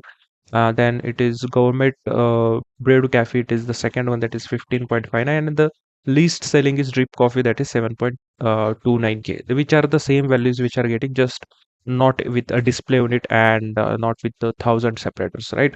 So in this way we have solved this particular problem statement. So with respect to that, the next problem statement which we have and the last one we have is sales analysis by days and hours. Okay, so now this is important for us because this is the same as we solved it for the calendar heat map, I can say, because here also it is asking us to utilize a heat map, right? So here you can see we have already created a heat map over here, but to understand how it actually works, I will just unfilter this particular coffee first sale. And here you can see the May month has been selected. So here you can see in vertical, that is in rows, we can see hours, and in columns, you can see the different days of that particular week. And let's say I'm seeing it for this particular, you can see it is Monday and hour number is 8, and you are getting the total sales, total quantity, and the total orders, right? So same we have to do for that particular day, and that for that particular hour we have to find out the sales, quantity, and total orders. So for the same, what we can do is we can write a query. I will just use the same over here. So I'll just delete this product type and we will use the same query. Okay, so most of the things will remain same. Okay, this part will remain same. We have to use total sales, that is sum of quantity. Then we have to find out nothing but we have to find out the total quantity as well. So it is nothing but sum of what? Transaction quantity, right? So we already know this. It is the sum of transaction underscore quantity, right? And we will name it as total quantity sold. Okay, then we have to find out the total orders. It is nothing but count of transaction ID, or you can take count of star also. You'll give it, we'll get the same values, because count of star, what it does, it gives us the total count of the rows in that particular data, right, or that particular table, right? Then we don't want this. We will just filter it at where a day month of transaction date is equal to 5, right? And one more filter we have to apply over here, because we can see here, not one, we can say two filters we have to apply, because we want the day of that particular month and we want hour also for that particular month, right? So now what we can do is, we can just add one more filter over here. And okay, I will use a day of week. Okay, I already told you we have used this function while calculating the daily sales. So day of week of transaction date. Okay, so day of week of transaction date is equal to, we have to find it for, let's say, r number, that is day number 1, because day number 1 will be 1 day. Okay, so I've already told you this is for Monday. Okay, so we are calculating this for Monday, then this is for May month. Okay, this is for Monday. One is given to sorry, one is given to Sunday, two is given to Monday. So this will be 2. Sorry for that. So this is Monday, that is 2, because one Sunday, 2 Monday. Likewise, 7 will be Saturday. One more filter we have to add, that is for hours. Okay, to get the hour number 8. So for that we will use R function. Okay, R of this particular transaction date, it should be equal to what? 8. Okay, we want for 8R, right? So this is nothing but for R number 8, right? So now we will run this entire query, and you can see we are getting one error. So we have left to add commas over here because these are three different columns which we are generating, and now I will run this. So now when we run this query, we are getting an error over here, that is we are not getting any values, and you might have encountered that. What is the error? See, we are taking hour of transaction date. No, what we have to take hour of transaction time over here. So from date we cannot derive the time, so we have taken a wrong field name over here, so it should be hour of, we can say, transaction time. And now I will run this particular query, and you can see we are getting a value as total sales are 2697. And if you compare with this particular, it is for 8th and Monday, you can see the total sales are 3k, which is exactly, if we round it off, we will get the 3k. Quantity sold are 819 and total orders are 572. Same, quantity sold are 819, count of star, this is nothing but it will be our total orders. Okay, and I will run this query again, and you can see the total orders are 570. Let's say you want to find it so for some other day. Let's say I will find it for this particular thing, that is for R number 14, and we want to find it for Sunday. So R number 14, so I will name it as R number 14, and for Sunday it is nothing but it should be 1. Okay, so now this is for Sunday, and this is for R number 14. That is nothing but it is a 24-hour clock, so we are taking it as R number 14. It is in data itself that we are having. So when we run this query, you can see it is 916. Okay, so for R number 14, it is 916 is nothing but we can say 1k. It is rounding of 315 and 232. That is 1 second. It is for R number 14 and Sunday. So R number 14 and Sunday, here it is, right? So it is 278 and 199. So we are getting the same values over here, right? So in this way, you can randomly pick some of them. You can change the dates, you can change the date, you can change the day of week, you can change the hour of transaction time, and you can verify if your results are correct or not with respect to Power BI. And you will get the correct results, right? Now you can see that we have added some consolidated summation of the bars as well. So what does but this bar indicate is that for this particular R number, what are the total sales, right? So these numbers are for total sales, which you are seeing over here, right?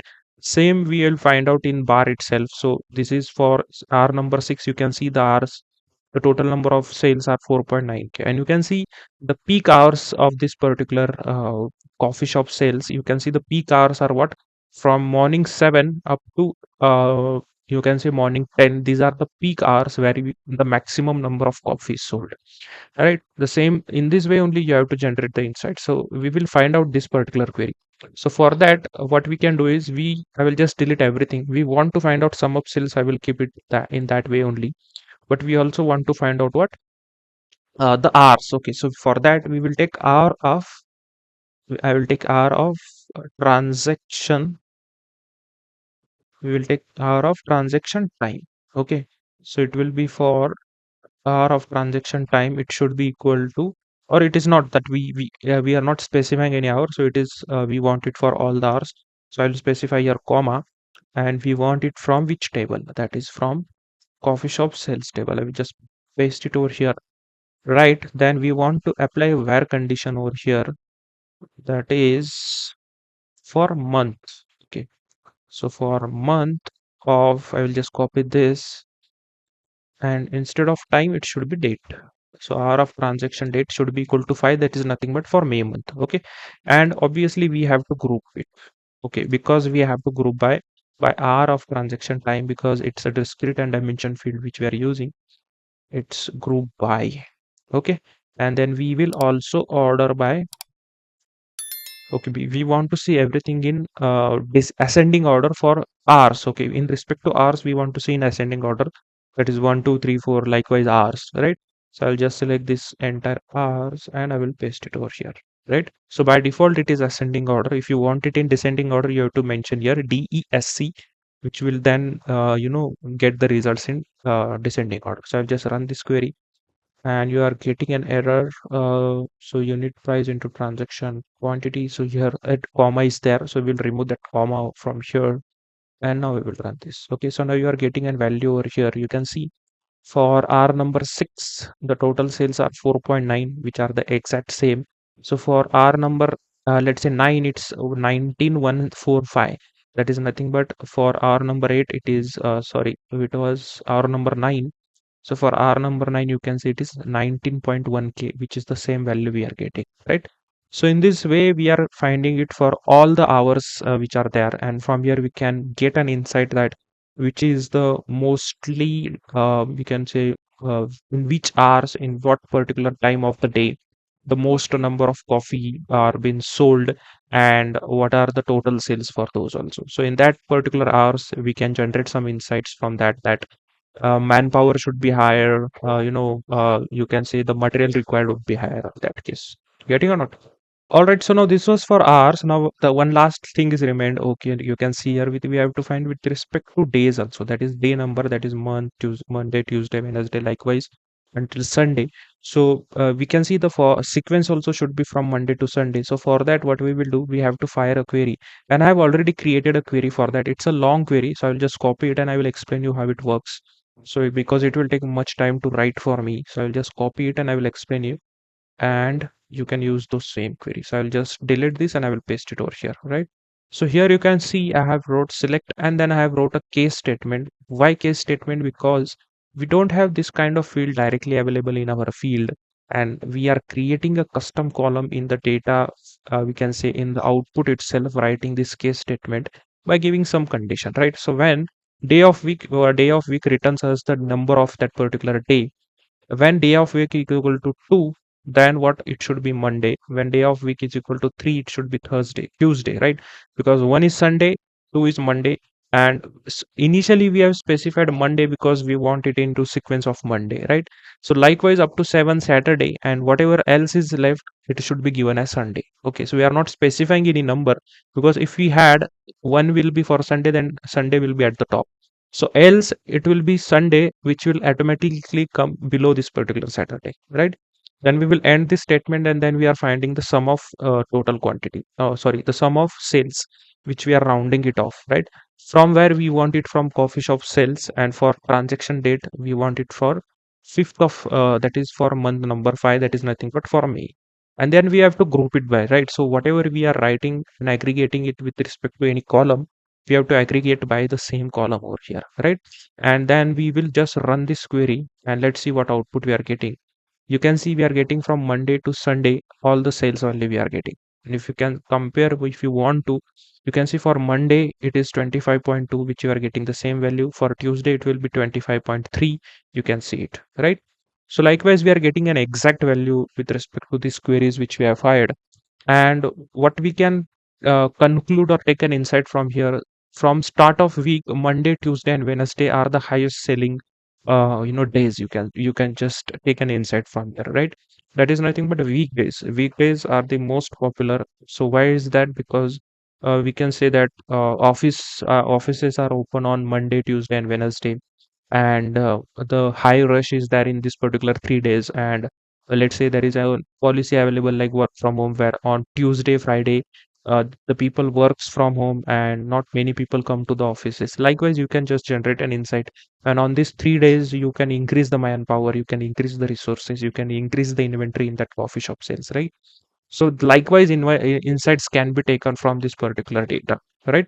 So in this way, we have fired all the queries. We have queries for the problem statement which we have. Then last thing which I have already told you, always remember to create a document, right? And before that, I'm sure that you might have learned everything from this particular, I can say, project which we are solving, that is SQL plus Power BI. So what I would recommend you guys is just try to use different filters, right? So I have just given you an overall idea how the query should be written, but you can play with filters, right? So I have only applied 1 month filter because time constraints are there. I cannot apply all the filters which we are using in the dashboard and the data which we are having. So you can play with the different filters. You can gain some insights from that. You can generate a complete report from there, and then you can present it in front of your customer, right? The same way is done in the real time industry as well. You have time over there, and client wants to see the data in different angles. Getting or not? So this is just an example which I have shown over you in front of you. Getting? So next step, what we have to do is we have to document this everything, right? So whatever we have created, so this we have to document, right? So you can see I have documented everything. I will add this document in the description link, but as I've told you, you should create your own document. It will be a practice for you how you create, right? Taking screenshot, copying the queries, and I have also mentioned some, explanation of the queries which are, a bit harder, I can say, which are some complex functions which we have used. So the explanation is mentioned over there. You can read it out if you haven't understood with whatever I have explained. Getting or not? All right. So if you have come at this point of video, then you have completed this SQL part and you are doing great, guys. And I'm sure you might have enhanced your knowledge by this project. You might have whatever you have studied conceptually, you have applied that practically, and you have created this project. And you might have got a different level of confidence that yes, I can also do different things with the data which I will get, right? So try to generate or try to get different data from different websites like Kaggle website is there. Then go through whatever learnings you have gone, just collect everything, try to apply it on the new types of data set, new types of domains where you will be solving it on your own. This is a guided project, I have explained it for you, but my recommendation will be always that you should do 4 to 5 your own projects, right? So you can tag me on LinkedIn for those particular projects. The link of my LinkedIn profile is available in the description box, and definitely I would give you the suggestions. I will give you the better reach for you to get a job, right? So in this way, we have completed the SQL part. The next part we are going to see is the Power BI one. And in that, we will be designing this complete dashboard, entire dashboard, different DAX function we have used. You can see we are using this kind of DAX functions, right? So these are advanced DAX functions which you are going to use in this particular thing. You can see this kind of DAX function, average sales are there, average revenue, this kind of DAX functions we are going to. I will explain you everything how we are using this, why we are using this, the significance of this, and all those kind of things, right? So just stay tuned. I will make a separate video for that, and it will be launched and published in a separate video, that is part second of Power BI dashboard design. Okay, so it will take a long time, so I'm not adding in this particular video, right? So I hope you have learned. So just go ahead and like this video, subscribe my channel, and turn on the notification bell for this, you can say, such kind of exciting projects and many more learning in Power BI and data analyst tools. Till then, bye bye.